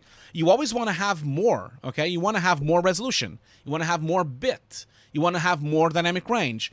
It's the same like when you film with a Alexa, you have a huge amount of dynamic range, but you are not going to deliver that dynamic range. You know, you're going to deliver 8-bit to TV unless it's HDR, and then it's 10-bit. But even HDR, HDR can be delivered on 12-bit or it can be delivered on 10-bit. I just recently delivered the project in HDR, so I know a lot about that now. So most consumer TVs on HDR only do 10-bit. They don't do 12-bit HDR. So even on HDR, it's still limited to the 10-bit. So you need to kind of be careful because the world has moved on to 10-bit. HDR is all 10-bit. Obviously, some HDRs are 12-bit. 12-bit monitors are not cheap, so that doesn't really exist to the consumer. And we're going to probably move on to 16-bit monitors at some point. But here's the thing. I'm pretty sure what's going to happen is that the same way we have 8-bit, which is 6-bit plus, and then 10-bit, which is 8-bit plus, I'm sure that the 12-bit will be 10-bit plus. And then the 16-bit will probably be 12-bit plus. We're always going to be behind with those two extra channels as simulations, I think. That's always going to be the case, you know? Anyway, let's see another question here. A question from VFX Vibe. VFX Vibe asks, by any chance we can see your camera and lens collection someday? Sure, I can do that. Like, you can see it on the screen here, but I have more. You don't see it here, but I'm going to just like move the monitor a bit. You see there? There's more up there. So there's a bunch of cameras upstairs on the second floor that you don't usually see next to my awards as well.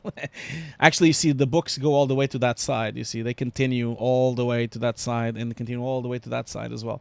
But yeah, someday maybe I'll do I feel like that's a bit like, I don't know, like, is that interesting? Like, to show my lenses and camera? I don't know. Like, I don't feel like it's an interesting topic, but you know, if you guys really want me, I can do that.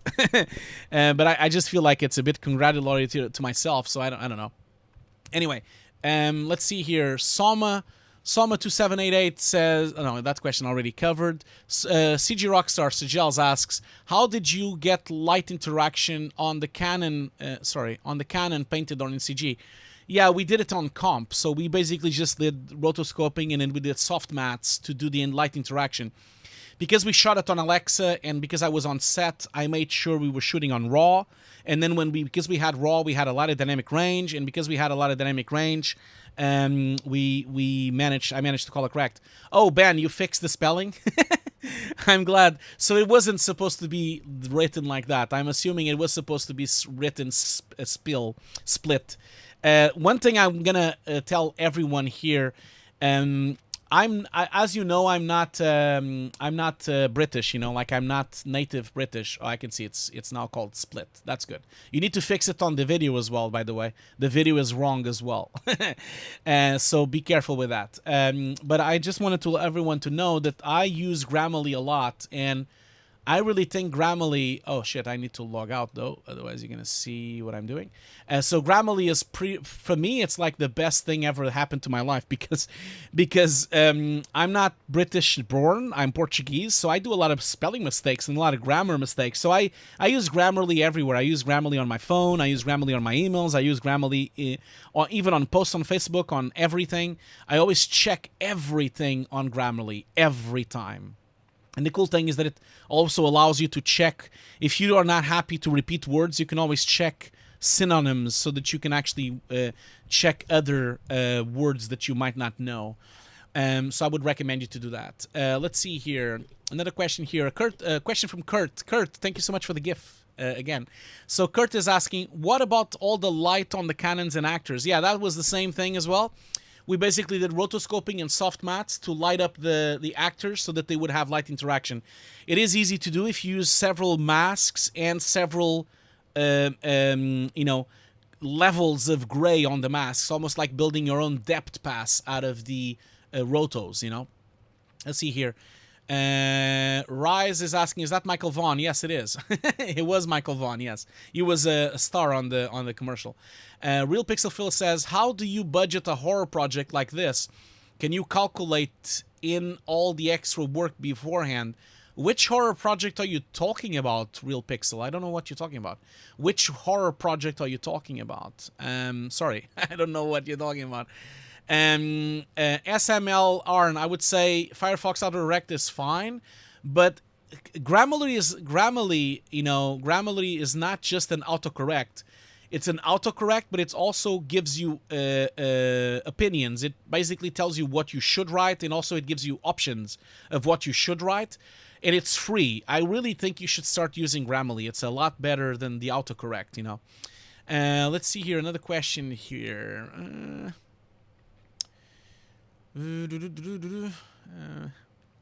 Polymonger asks, was it cheaper to do cleanup or create CG Puppet?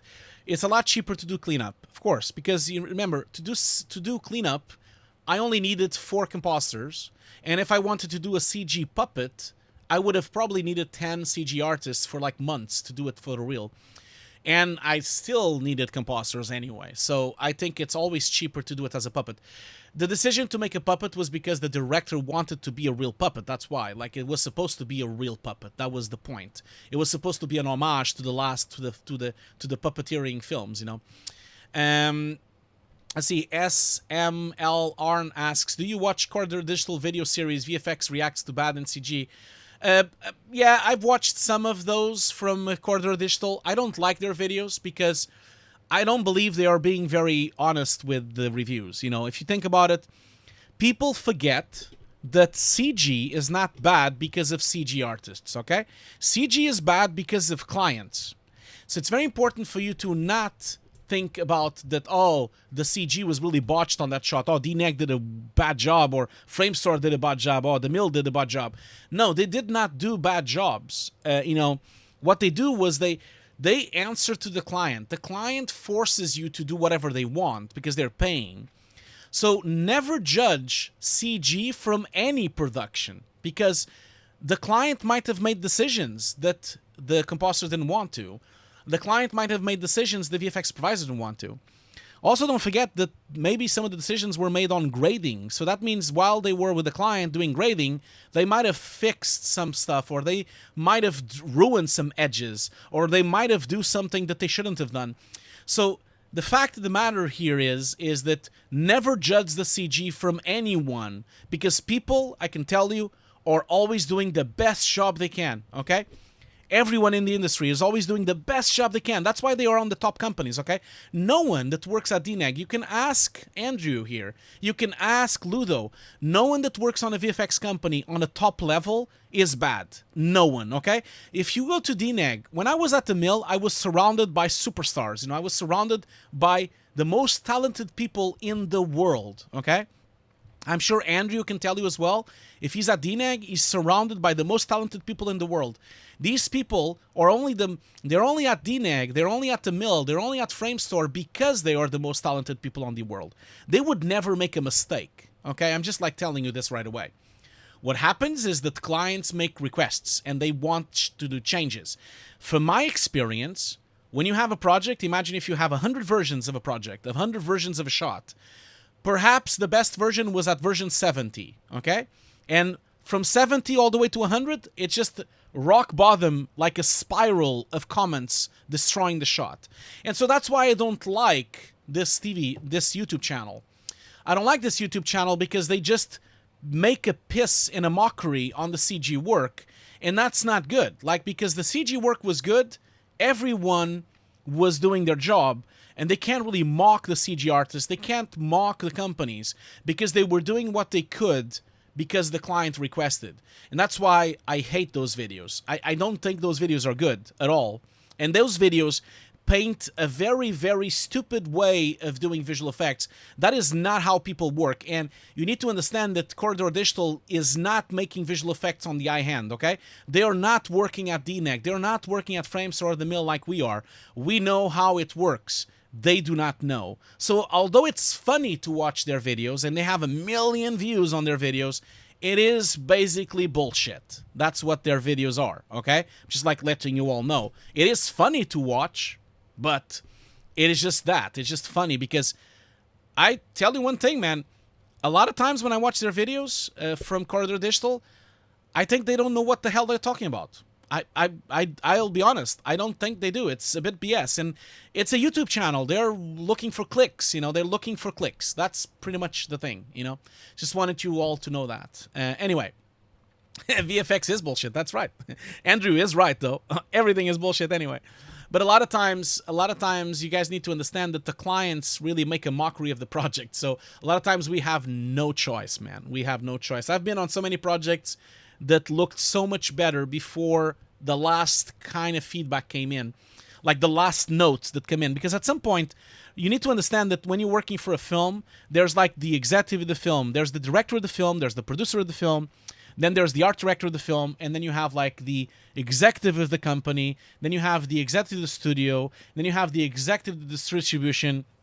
So on any regular film, you might have 10 people giving opinions. You might have 10 people on powerful places giving feedbacking to the shots. And a lot of times these 10 people, the feedbacks do not match. Okay, so you get one feedback that contradicts the other feedback and then contradicts the other feedback. And then the one that wins usually is the one that is more powerful in the company. So a lot of times it's a shit show. A lot of times we spend weeks and weeks making changes just because someone from the executive branch of God knows where, from the marketing department of whatever the fuck it is, they thought, oh, I don't like this, it should be red. And they came from their vacation, they didn't even saw the project, they come in on last minute and give a change. And they just give the change because they can. They make changes, then a lot of times you get feedback because they are in charge and they want to show their power. They're basically putting their power on the table. That's why, okay? That's the reality. That's the reality. Anyway, let's do a break. And then we're going to move on to the next showreel, okay? So, guys, thank you so much for being here. We still have 114 people watching. I can't believe it. Can't believe you have 114 people watching a middle-aged, fat Portuguese guy ranting. That is awesome.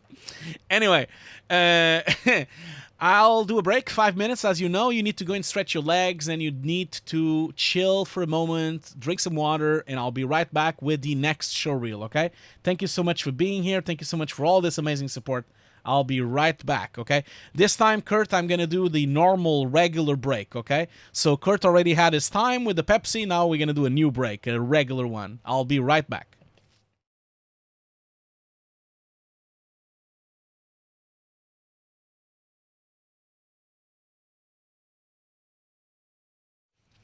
Okay, I'm back. Thank you so much for still being here. Still over 100 people watching. Look at that. So let's jump into the next showreel. Still have a ton of questions here. We're not doing them now, I can tell you that. We're gonna do them as soon as possible. Let's jump into the next showreel. I can't believe we only did one showreel today, man. This is not good. This is not professional from my part. Sorry about that. But you guys had so many questions that didn't know what to do. Anyway, you already know how this works. The next showreel is going to be from Steffen Hampel. He's a subscriber, a Twitch subscriber. So Steffen Hampel, are you here? Hampel, are you actually here? Steffen Hampel? I hope I'm pronouncing your name correctly. Are you still here, Steffen? Steffen, I guess. Are you still here, Steffen? Oh, cool. You're okay. I can see you're STFVFX. Okay, Steffen. So let's watch your showreel first, and we're gonna watch it without sound. Okay, just as you already know. There's a highlighted question here that I just noticed. Sorry, I just noticed there from CG Rockstar Junior. Guys, if you're okay, he's just talking with everyone else. Okay. Never mind. Never mind. Okay, let's just watch his showreel. So as you know, I'm gonna watch the showreel without sound because we can't really put sound, otherwise Twitch or YouTube is gonna flag me. And thank you so much for allowing me to share the showreel on YouTube as well. Thank you so much for that. Okay, let's have a look at it. So it's a 3D Generalist showreel 2020, modeling, texturing, shading, lighting, environment, and artists. So Steffen here, he only does everything. That's what Steffen is. He only does everything. Let's have a look at it. Okay.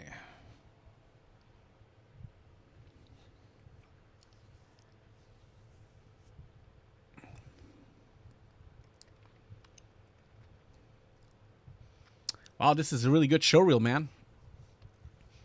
I'm not sure I have a lot to say. That's very, very good work here. Very good work. Wow. Very, very nice. If anyone is joining now, we're watching Steffan's Showreel, one of our Twitch subscribers, and he has some amazing work in 3D here. Some really nice look development as well, and some nice compositing going on here as well. Very, very nice work, my friend. I haven't really seen... Well, there's a couple of things here. I was just about to say that I didn't see anything, and then I saw. That's fine. Oh, vertical filming. Oh, my God. No. No to vertical filming. Vertical filming should be banned from the world. Yeah, this is very good work, man. Congratulations. Very, very good work. I'm hoping you're working already, man. Are you still a student, or are you actually working at the moment?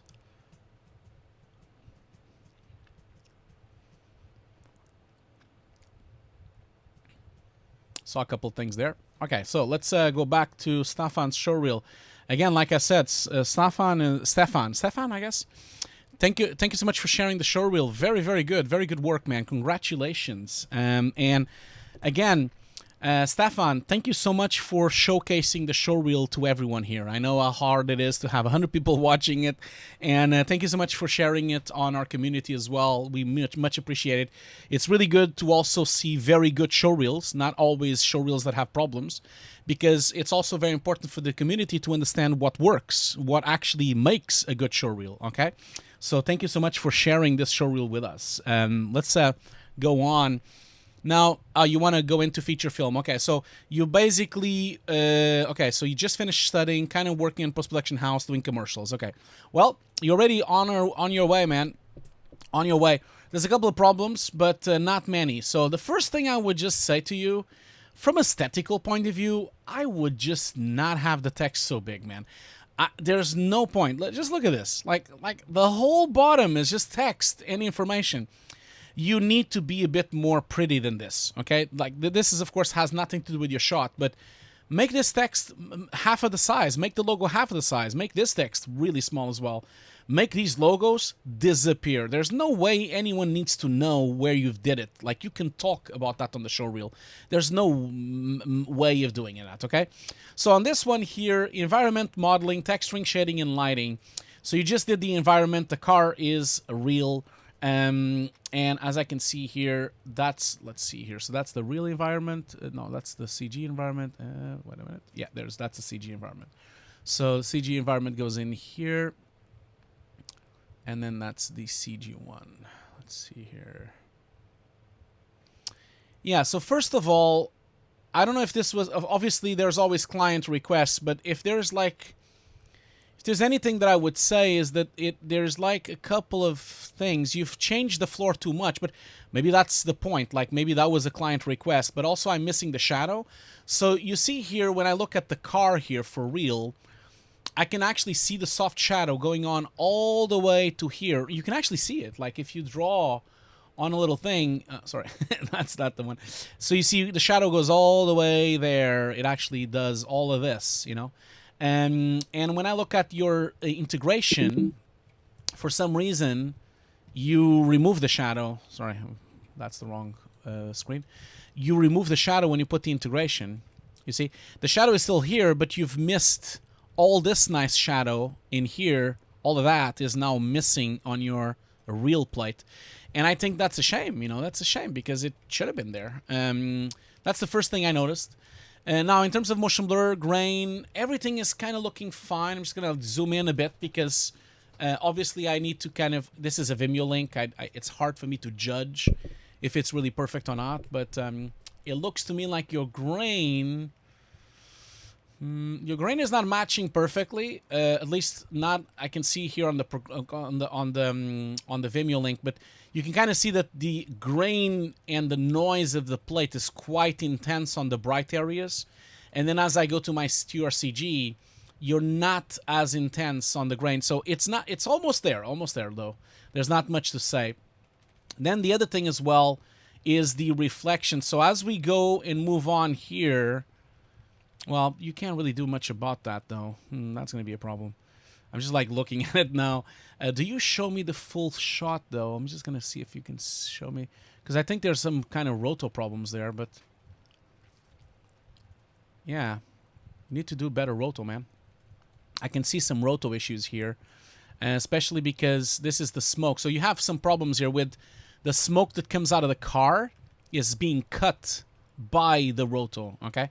Obviously, this is a problem. You're going to have to comp in some smoke. So all this blue smoke coming out of the actual... you didn't do the comp. Okay, well, if you didn't do the comp, then you need to, like, tell your compositor he needs to work on it.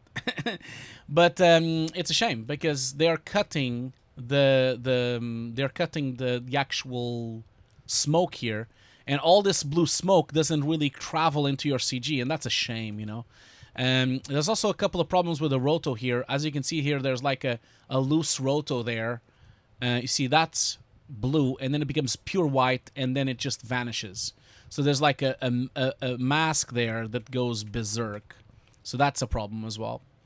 So I understand you're not the roto, like you're not the compositor, but this is still your responsibility. You're the lighter of the shot, so it should have been better, you know. There's also like some wobbly roto going on here. You can kind of see that there's a black edge over there, and then it doesn't have the black edge, you see? It disappears.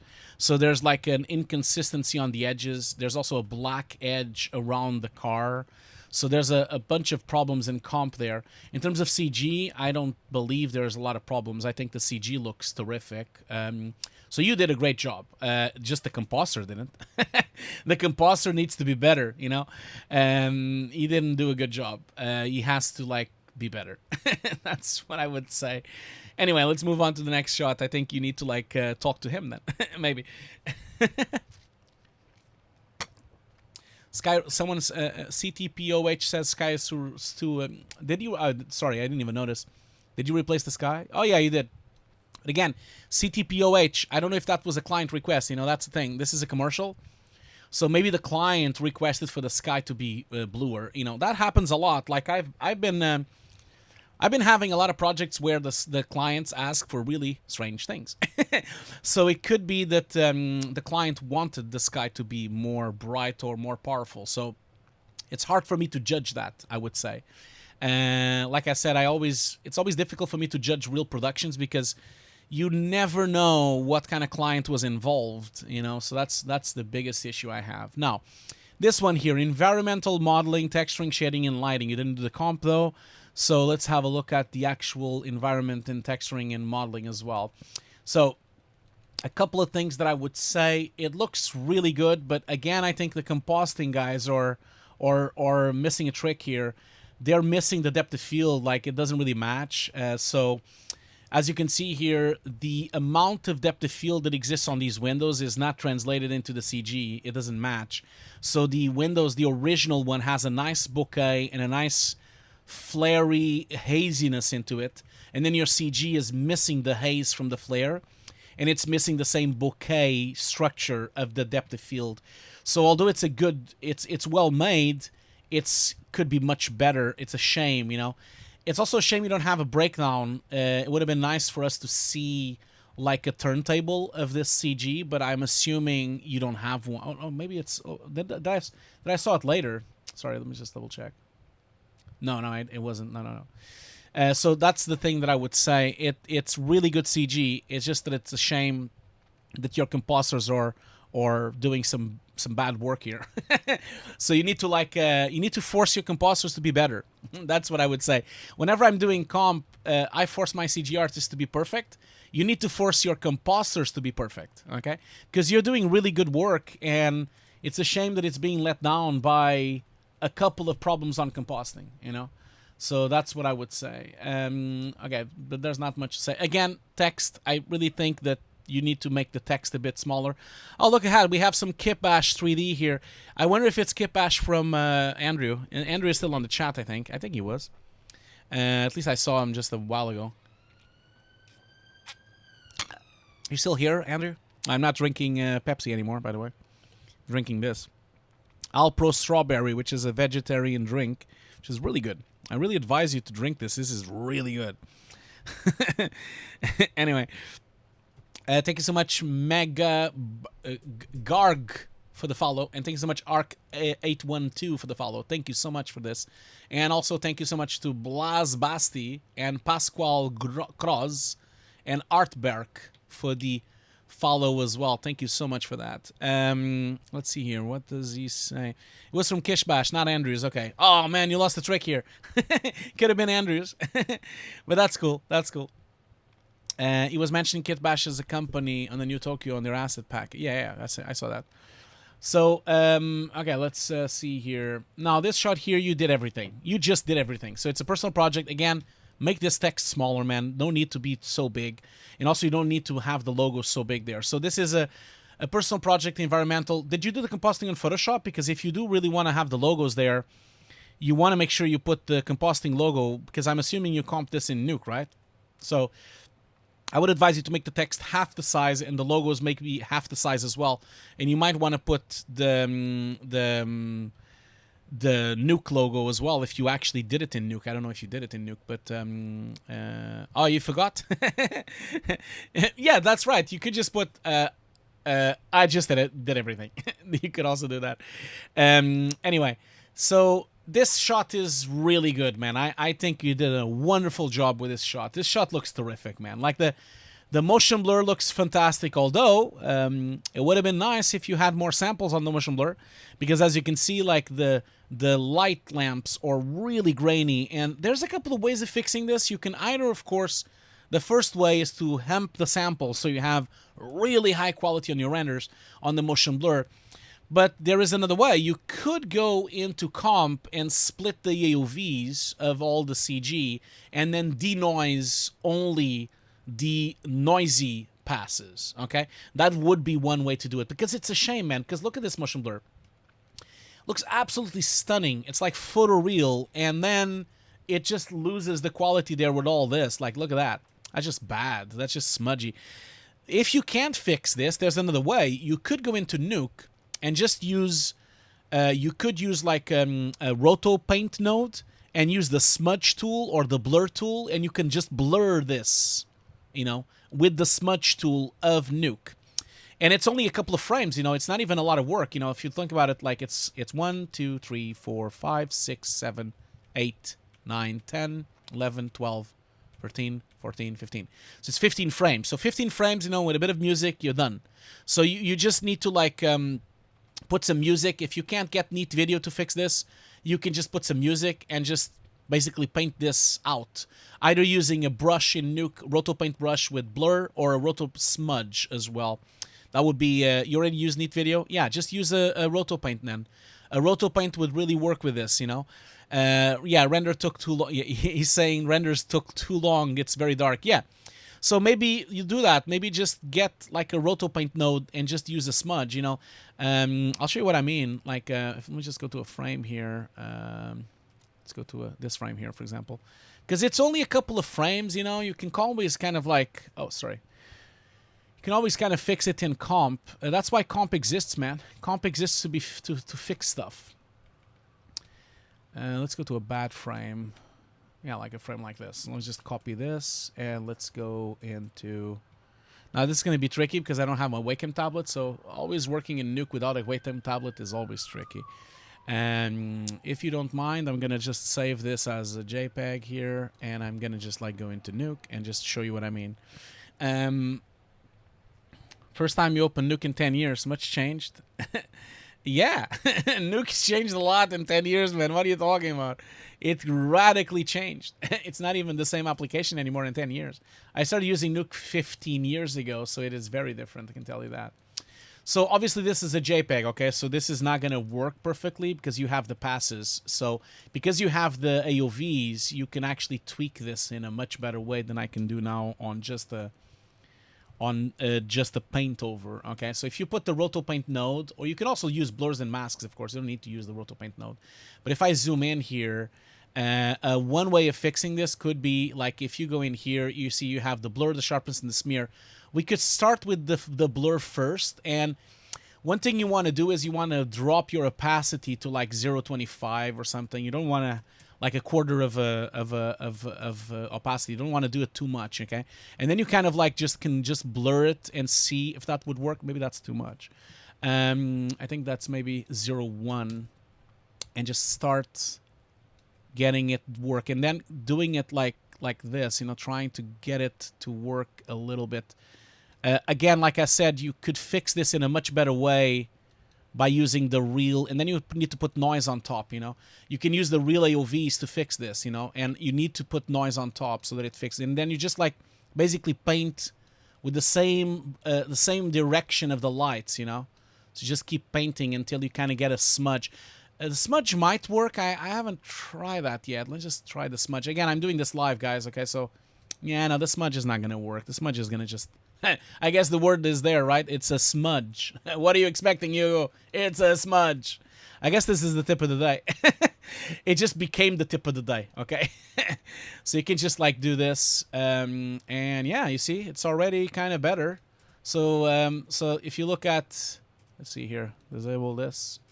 If you look at this and that, you see, that's better, right? Wouldn't that work? Yeah, so CG Rockstar, I'm not using a Wacom tablet, okay? I'm using a mouse. So I don't have pressure. Just so everyone sees, this is the mouse I'm using. So I'm not using a Wacom tablet, so I don't have pressure, okay? Just so I want to let you know. I don't have my Wacom tablet set up because I wasn't really expecting to open Nuke today. But yeah, because you have like the AOVs, like you can really do a better job than this, you know. Like, but you see, that's already better. You see, it's already working much better. Yeah, do you agree with me? Let's see if you wrote somewhere here. A V-Ray render don't call AOVs. Oh, yeah, that's right. Yes, they are called render layers. I'm sorry. That's fine. Anyway, let's go back to the show reel. So I hope that little tip helped you. Where's your show reel now? Oh, God damn it. Where is it? I think it's because... Yeah, there you go. That's where it is. There it is. We were in full screen. Okay, so this shot, I mean, I have nothing else to say, okay? The shot looks fantastic. And apart from the fact that we have a lot of banding, and of course the banding is not your problem. The banding is because Vimeo is shit. Vimeo is really bad quality. That's the problem. But to ease this banding, what you could do is you could add more grain to the back. Okay? It is just a bit better if you add more grain, but the shot looks fantastic. I think you did a wonderful job. And to be honest, I think this is your best shot. I think you should start the show reel with this shot. It's so good compared to everything else. And then, of course, you have the turntable. Very good to see the turntable. Obviously, if I'm looking at a modeling reel, I would kind of like to see the topology. I would like to see actually how you broke up this geometry. So don't worry, like you probably want to put like a wireframe version as well. The only thing I would say when I look at this is that from a material point of view, it is a shame that the glass looks like the metal. So I would really work so that the glass doesn't look the same as the metal. You see, it has pretty much the same exact material, minus a little bit more specularity. And I'm guessing you didn't have the interior. That's probably why you did that. But it is, to me, looking a bit too gray, this thing. It has no details, you know. Maybe even consider turning on the lights, probably. Maybe changing the colors of something. It just looks like it's all the same color. And that's a shame. Peugeot, yeah. Let's see here, some highlights. Fabian is highlighting, what do you think about this kind of mouse you're using? You feel better with it? Yeah, man, this mouse changed my life, man. My old mouse was this one. It's also good. So this was, I'm going to talk about this on the BenQ webinar, by the way. So this was my old mouse, which is the MX Master, which is a surface mouse. You can put it on any surface. And that's also good. It's really good for the hand as well. You see, it's quite ergonomic. But the cool thing about this is that my hand, I was getting a lot of pain in here. You know, I was really getting a lot of pain on the wrist. So I bought this mouse, and now the wrist doesn't have pain anymore because you see my hand is rested in a natural fashion in the mouse. And also this mouse is really light. It's almost like 2 times less weight than the other one, you know. This one is called the Logitech MX Vertical, so really good. Really, really good. Anyway, I'm going to talk about that on my BenQ webinar as well. So, yeah, so going back to this, did you comment about the... Oh, there's another highlighted... Oh, yeah. Did you comment about no interior? Okay, so that's why you're hiding it. Yeah, it's a shame you don't have glass there, but, you know, I think you did a good job. I just would be nice. Maybe you can fake some interior, maybe, you know. That would have been nice. So that would be what I would say. Then the breakdown comes. I think you did a great job on the breakdown. Very good work. Yeah, man, this shot is terrific. Like, I think you did a marvelous job. Now, this shot here, this modeling also looks great. So I just feel like it's a shame that you're hiding so much of it. You know, you see on the bottom here, you have so much text on screen and so many logos on screen that I don't see the bottom of your model, man. So you want to scale down your model so we see the whole model, or you want to scale down the text and the logo so we see more of your model. We want to look at what you've done. We don't want to look at what you've written, you know. So it's really important for you to never crop the images. But this is outstanding work, you know. It's really outstanding work. Like, I love the whole thing. The lighting integration that you have, like the way that you modeled, it's so detailed. Like, I think you did a fantastic job. Again, I think this is also one of your best shots on the showreel. Obviously, it's a shame that it doesn't do anything. It's a shame that we don't have a camera move. It's a shame that we don't have anything like that. But it is really, really well made. Let's see here. So that's the... and then the CG. Now, obviously, one thing I just noticed now, what is this? No, wait a minute. Are you fooling me then? Because now I'm confused. And now I'm really confused. So were you trying to mimic a photo and one of them is the photo? Okay, that's what you're trying to do. Okay, I see. Because I'm very confused now. Second is the original photo. Okay. Because then because I thought that was just the CG that you were just posting. Sorry, I didn't play it all the way back to the end. That's what I should have done. You know, I should have watched it all the way to the end. Sorry about that. Because if that's the case, if that's the second is the original photo, then we have a couple of problems. That it's like it's not completely matching. You know, that's the issue I have right now. But it's close. It's close enough. But you've made some changes to the model. I don't know why. You kind of made some kind of changes to the actual model, and I'm not entirely sure why you did that. That's the only thing I would say. Because you see, when I look at the real photo, you see, you've made a lot of changes to the actual geometry and the actual location of objects. I guess it was like creative choices, maybe, but there are some differences, and showing the original photo really emphasizes those differences. And so, for me, it becomes a problem because I think when I didn't want to copy. Okay, so you didn't want to copy 1-to-1. Yeah, that's fine. If you just want to do if you just want to do it as a reference, then it's fine. I was just like, if you were trying to match it, it wasn't matched. But yeah, it's terrific work. If anything, I think you need to just be careful with your lighting, because when you look at the original one, there's a really nice, beautiful lighting inside where you have like a really nice soft light inside the room that really casts a diffuse blue inside. And then on your CG, it's just really overexposed inside. It's almost like everyone would be blind if they would be inside here. I would really tone down this, because I guess you're probably trying to hide the stuff that was like the stuff that is missing, but it's a shame that you're hiding it. You know, that's the shame. I think overall the lighting interior needs to be really fixed. The other thing as well is the lighting itself. Like, I think you went a bit too far. If you look at the original photo, there's a really nice sense of contrast by looking at the shadows here, the black shadows, and the light dissipating through the environment. And when I go to your CG, that's missing. You know, like, we don't have the sharp shadows. And see how beautiful it is that it's a bit more brighter in the air conditioning, and then it kind of casts away the light going all the way down there. On your CG, it's all very flat. I think you need a hint of contrast for it to kind of working a bit better, you know, I would say. Let's move on to the next shot. Personal shot again. Text is too big everywhere. Environmental modeling, texturing, look depth, especially the moose. The moose?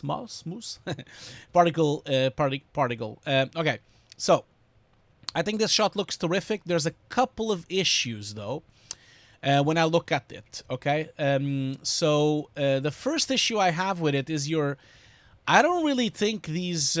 I don't know, man. Like, this looks really strange to me. Your caustics look very strange. Like, what is happening here? Because caustics usually happen when they're, like, the light is close to the surface, but we are really far away from the surface, I think.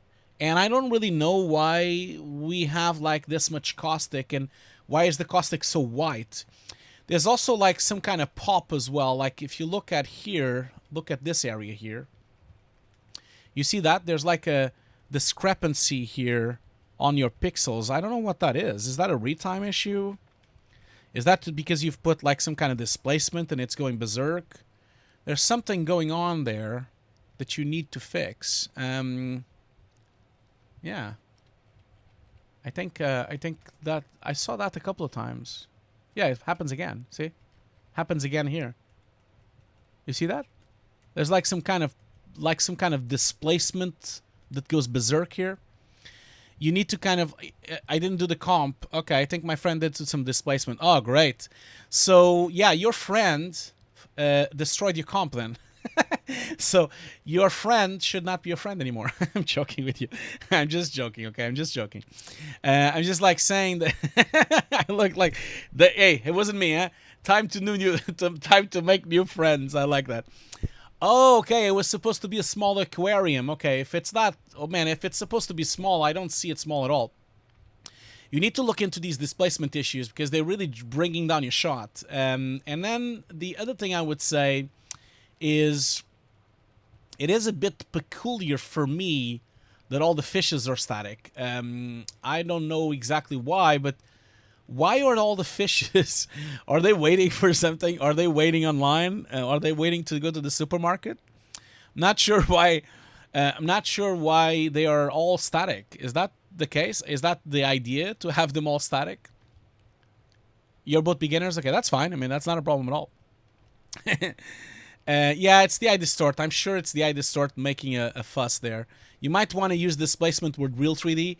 So what I would do is I would actually use an actual particle system to do the displacement. So what you want to do is you want to make a particle system with a noise pattern, and then you use that as the loading of your displacement into Nuke. So you don't use just a 2D layer, which is what he used here.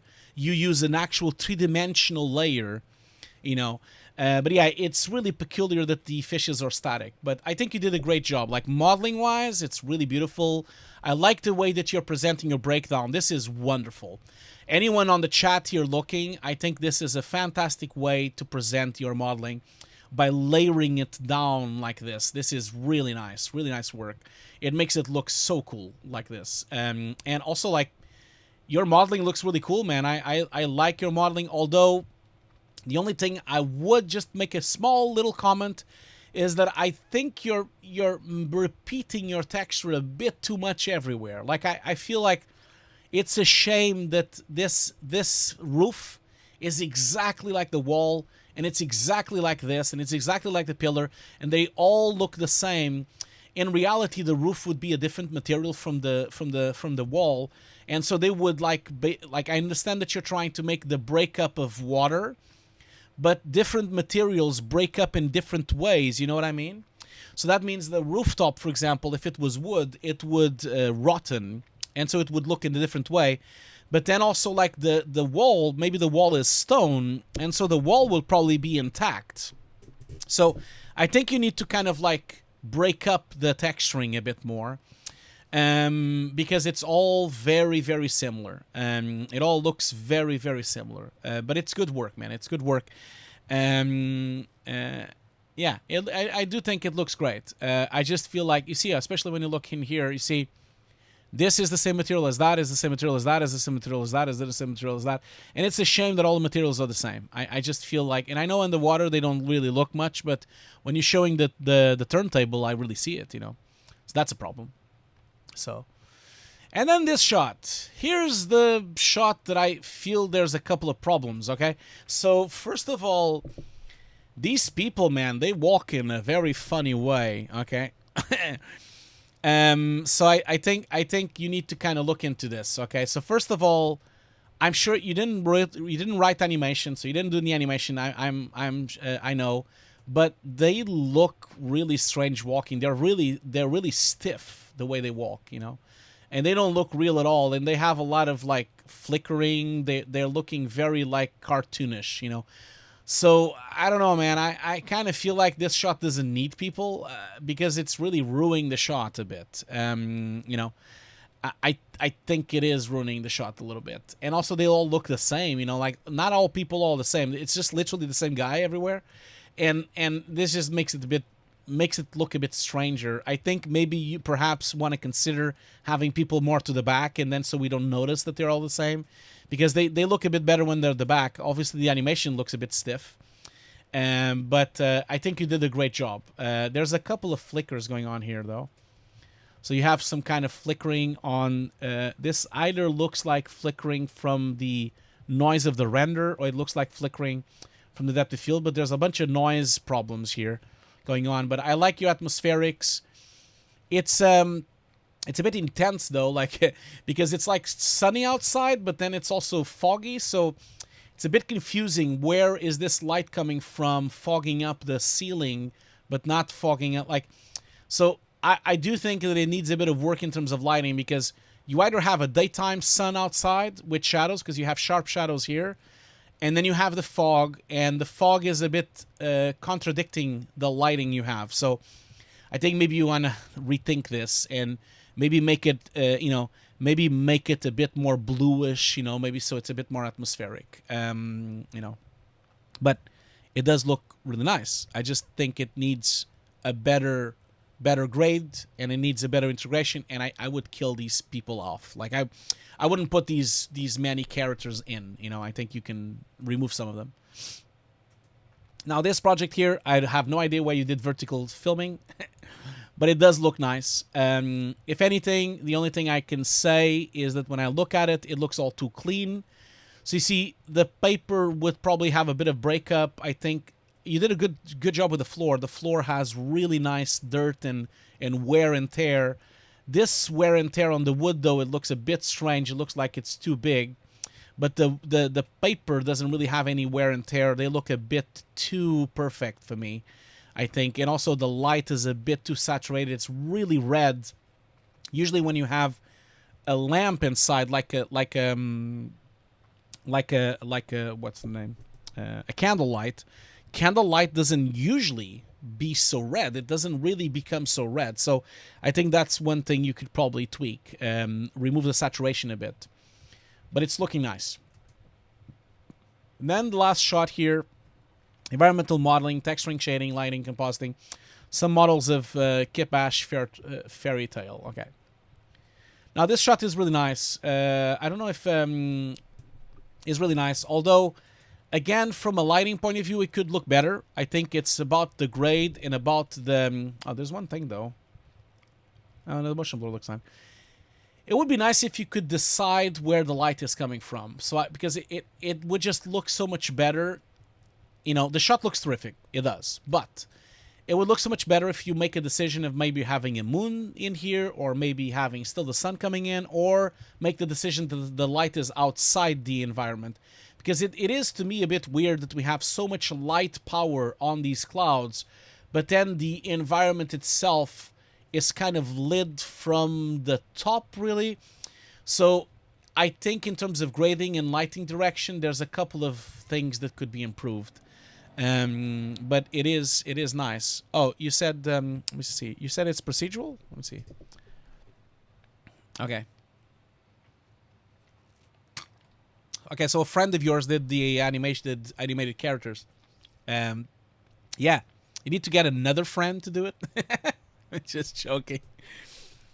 Yeah, I think simply has a point. You know, looks like it's lit from the right, judging from the roofs. Yeah, it does. But if it's lit by the right, why do we have so much light in the clouds there? I just feel like there's a light problem coming from the matte painting. You know, so yeah.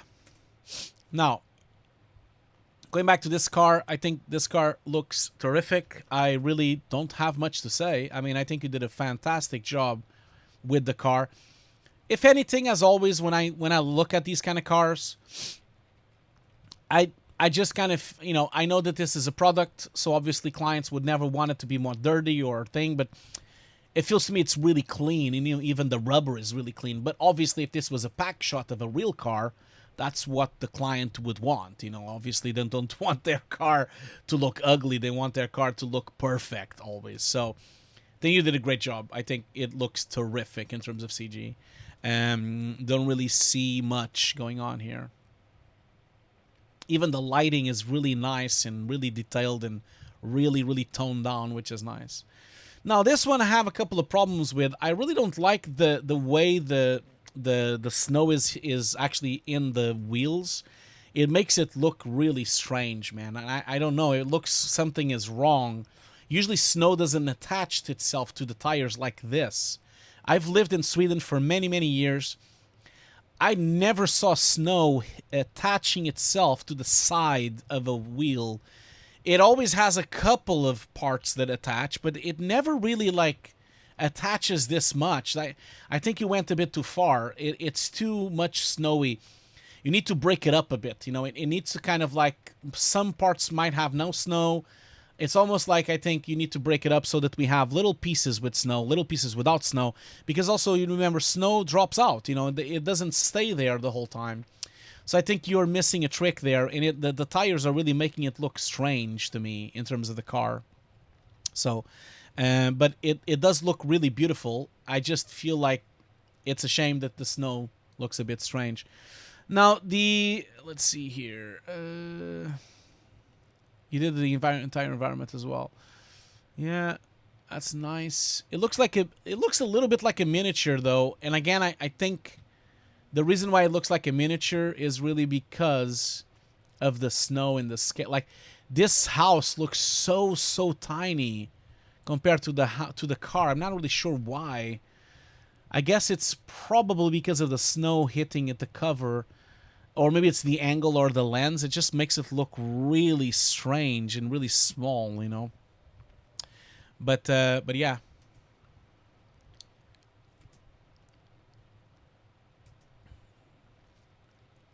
But it's very good work, man. Very good work. You did some good work here. I think that's the last shot, right? Yeah, it is. Okay. Well, Steffen, amazing work, I have to say. You did some really good work. You just have a couple of notes, you know. And I think you have an outstanding showreel here. And, you know, just keep going, man. Just keep going and adjust those little things that we talked about, you know. Just to do a really quick recap, I think you really need to look into the text. You have way too many logos and way too many texts on the screen. You need to look into the rotoscoping, and I just saw another rotoscoping problem here. Look at this. There's a black edge all around the car here. So you really need to get some better compositors, because they're really destroying your work, which is a shame. That happens on this shot, and also it happens on that shot as well. They're really not doing their job. This shot looks outstanding. I just told you you should paint the noise on the lamps. I showed you how to do it in Nuke. You can just use a roto paint node with a blur with opacity of just 10%. It's a shame that we don't see the interior of the car here. We should see the glass. I really think we should, to make it a bit more interesting. And maybe even light up the lamps here. It would be nice if we can see the light on here and the lights on the front as well. It will just make it so much nicer, because at the moment it's all gray. It's all just gray. Then, let's see here. I have no problems with this shot, except I think it needs to pop a bit more. It needs to like have a bit of contrast, and you're overexposing the interior of the shop, you know. But it does look cool. This one, it is strange. The displacements are making a lot of artifacts. You need to fix that.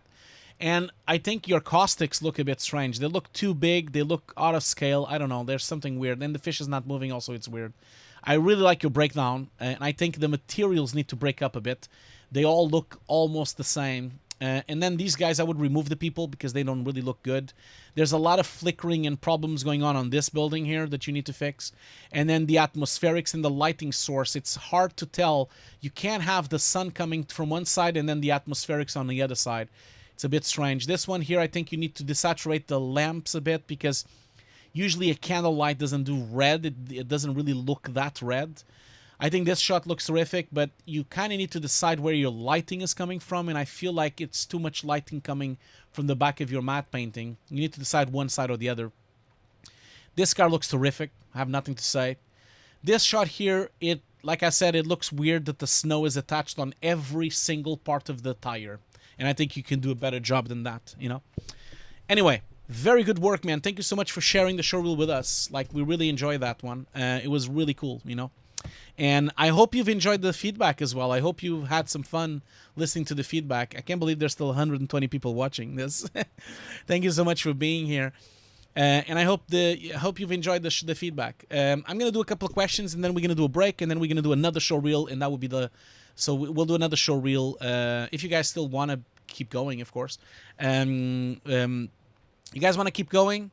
Or should we call it a day? We've been going on for 3 hours almost. It's 15 minutes to go for 3 hours. Should we call it a day? Or should we... Oh, no problem, Steffen. You learned a lot from reviewing it. That's good. So don't forget to bring back your showreel, you know, when you updated it. Don't forget to bring it back, man. I would love to check it out. I would love to see more, you know. Should I do one more? Or should I not do one more? Should I keep it today? Or should we skip it and not do one more? Should we do one more? Tell me, chat. Should I do a poll? Maybe I'll do a poll. We love our polls, huh? Let's do that. 6 a.m. there. Oh, my God. I'm so sorry, man. Review. Let's see here. Should we review? Should we stop for today? Stop for today. Do one more reel. Do only Q&A. So I have the questions here. I'm going to give you 3 minutes. I'm going to give you 5 minutes because we're going to do a break. So I'm going to start the poll here. The poll is now started. And let's have a look at the results of the poll live. It's always nice to watch that. Did I close it? No, I didn't. There you go. So let's watch the poll here. Oh, it's quite neck and neck. I can see that. So let's see. Well, I'll leave this. We have 5 minutes. So we're going to do 5-minute break, okay? I'll be right back in 5 minutes. Don't forget to stretch your legs. Don't forget to drink some water, okay? I'll be right back in 5 minutes.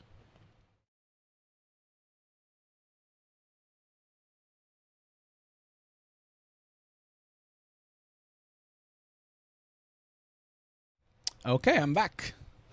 So, yeah, the voting, as I was expecting, one more showreel. So we have 75 people saying one more showreel, 27 saying stop for today, and one person wanted the Q&A. I am sorry for that. One person. Okay, let's do a couple of questions before we move on to the last showreel of the day. So, thank you so much for voting, by the way. Let's have a look here. So many questions. Jesus Christ. Let's see here. Damn. Jesus. Where was I? Michael Vaughn, I did that. Puppets, I did that. CG, I did that. Okay. Question here from Som. For a comper, how do we approach a game studio?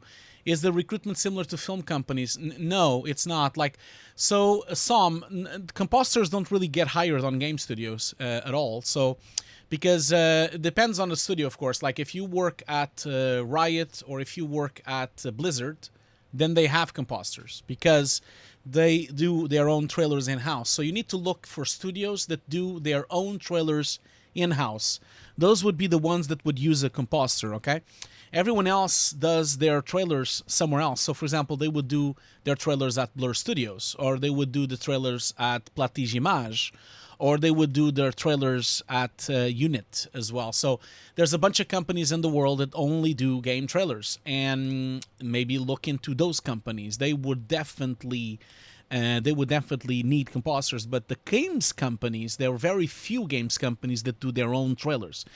Blizzard is one of them. So Blizzard has a compositing department. I know that because I've been there. I visited Blizzard a couple of years ago. I actually have a photo of me in Blizzard somewhere. But they have a compositing department. They do their own compositing in-house. All their CG trailers are actually comped by their own compositing team as well. So that's how it works at Blizzard. I also know that Riot does the same as well. Other companies that do their own trailers, for example, you have Rockstar as well, but I don't believe they do CG. I think Rockstar does only gameplay related compositing, so I wouldn't expect them to need a compositor. So that is a difficult question. I don't think you will have a lot of compositors. Let me see if I can find the photo of Blizzard. I was in Blizzard a couple of years ago visiting some friends, and yeah, there you go. I found one. Well, at least I found one photo. So that's me at Blizzard Entertainment. This is in California, of course. They have I couldn't take photos except the exterior, of course, because I couldn't really talk inside. I have a lot of friends working there, so I did a full tour of the place. This was in 2017. They have a museum with all the statues at Blizzard, and then they have the company, and there's like 3,000 people working there, including a compositing department as well. That would be my answer. Another question here from Agos. Let's see here. Agos Villani. He says, "Do you think about that Kubrick filming the moon landing?" No, he didn't film the moon landing. I don't believe that at all. Don't believe that for a minute. Now, Polymonger says, "Did you chance upon the exhibit, or did you fly over for it?"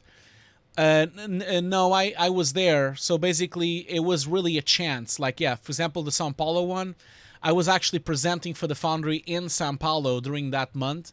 And so I managed to go. So all the exhibitions I didn't fly for, I was actually passing through. Because of course, now because of the pandemic, I don't travel. But you guys don't know. Remember last year, I stopped streaming for a long time. That's because I travel a lot. You know, I usually travel at least 20 times a year for events, for visual effects supervision, for a lot of things. And this year I haven't left my house yet. So it's been different this year. So that's why you still see me here. Let's see here. Mikhail asks, my wife is... I know you don't really know that. Real Pixel Phil says, what format would be good for showreel check, TPX? Well, you mean for me to check like the showreel really, really good? I wouldn't mind having an XR or an Apple ProRes. I think an Apple ProRes 444 would be perfect. So that would be enough. But you don't need to do that. We can check it in Vimeo. It's not a problem. So let's see here. But I think Apple ProRes would be enough. DPX, I think, is an overkill, you know. And it's also like it's too much, you know, for you to be moving that around. Like I think it's going to be a pain in the ass. So I would recommend just for us to continue like this. If you really, really want me to check the showreel with high quality, then a ProRes would be enough. Necronis asks, do you have QoS set on your router? QoS, I don't know what you mean. QoS set on your router. Maybe you need to prioritize your IV stream package. Well, I can't really change my router because it's a business router. Okay, so it's like version business. I don't really think I can really change that much on it because I think I'm afraid of destroying something. But are you saying this because I have some kind of problem on my stream? Is that the case? Because I thought it was quite stable. Although you need to understand that Twitch is really, really being banged right now because everyone is home, okay? And don't forget that they prioritize partners over everyone else. So if for some reason there's too many partners right now streaming, I would be bumped out of the priority. That's the problem, I think. I think that is the problem. Another question here. CG Rockstar, what is the best format? No, never mind. This is the... Oh, yeah. What's the best format you can send a reel to a potential employee? Employee, you should just use Vimeo. That is the standard of sending a showreel. Should be Vimeo with a password or Vimeo direct. Do not use YouTube. YouTube doesn't have enough quality. You should always use Vimeo. Okay. I think that was the problem. So what is the stream not going well? Is that the thing? Is that the problem? Is the stream giving some issues? I hope not. I hope not. Okay, so let's see. Let's see here. I will definitely look into that, Necronus. I will definitely look into that. The thing that you're saying about the packages. I'm going to investigate that because I don't really know what that is, but I will find out. I'm very curious always, so I will always try to find everything about everything. So I will do that. I will check that out. Don't worry. Stream is good at 360. Yeah, sorry guys. The problem with the stream is that I get bummed out when there's a lot of partners online. That's the issue. Okay. Let's see here. Another question here. Zilva R6 says there's a guy called Alan McKay. He talks a lot about reels, and he's really stressing about that. There will be supervisors that won't hire you if you have one bad shot on it. Well, yeah, I know Alan McKay. I mean, I don't know. Like, I would hire a person even if they have a bad shot on the reel. I mean, I don't know. It depends on the company, you know. Like, some companies might be having some leverage. It depends on how much the competition you have as well. Remember, if there's 100 people sending the show reel, if your shot has a problem, but then all the other 99 people don't have a problem, obviously they're going to choose the other 99. So you have to be careful because there's a lot of competition over there, okay? Psalm2788 asks, why do they prefer Alexa over Red? Is it a DP preference? Yeah, director of photography usually picks this. Some director of photographies love Alexa. Some directors of photography love Red. Really depends on really on how they like to shoot, and depends what kind of cameras they're used to it. A lot of DOPs prefer the Alexa because it's connected with ADI. ADI has been going around with cameras for almost 100 years. They're very they're standard industry, you know, so that's why people stick with ADI.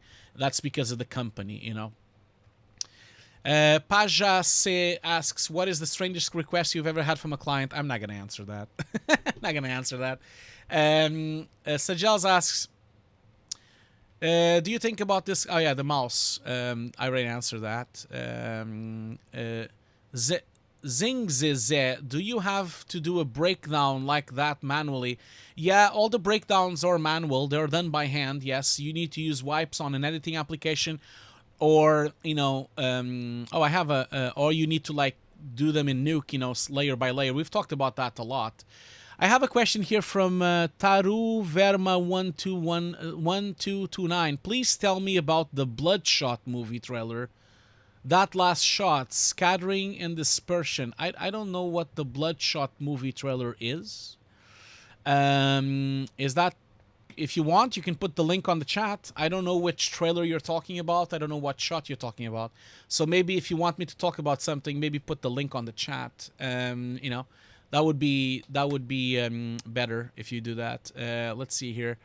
Linny is saying that she's going for dinner soon. Yeah, I'm gonna wrap up soon. Okay, I'm just wrapping up the last questions. I think that I'll be very honest, guys. I am exhausted. I know we only did 2 show reels, which I know it's embarrassing, but you guys had so many questions, so I do apologize for that. I am exhausted, and I think I'm gonna wrap up for today. So if you don't mind, I think I'm gonna leave it for today. I am too tired, and I still have to finish my BenQ presentation, and so I still have to finish my BenQ presentation. That's really important because if I don't finish the BenQ presentation, you won't have a presentation to watch on Thursday.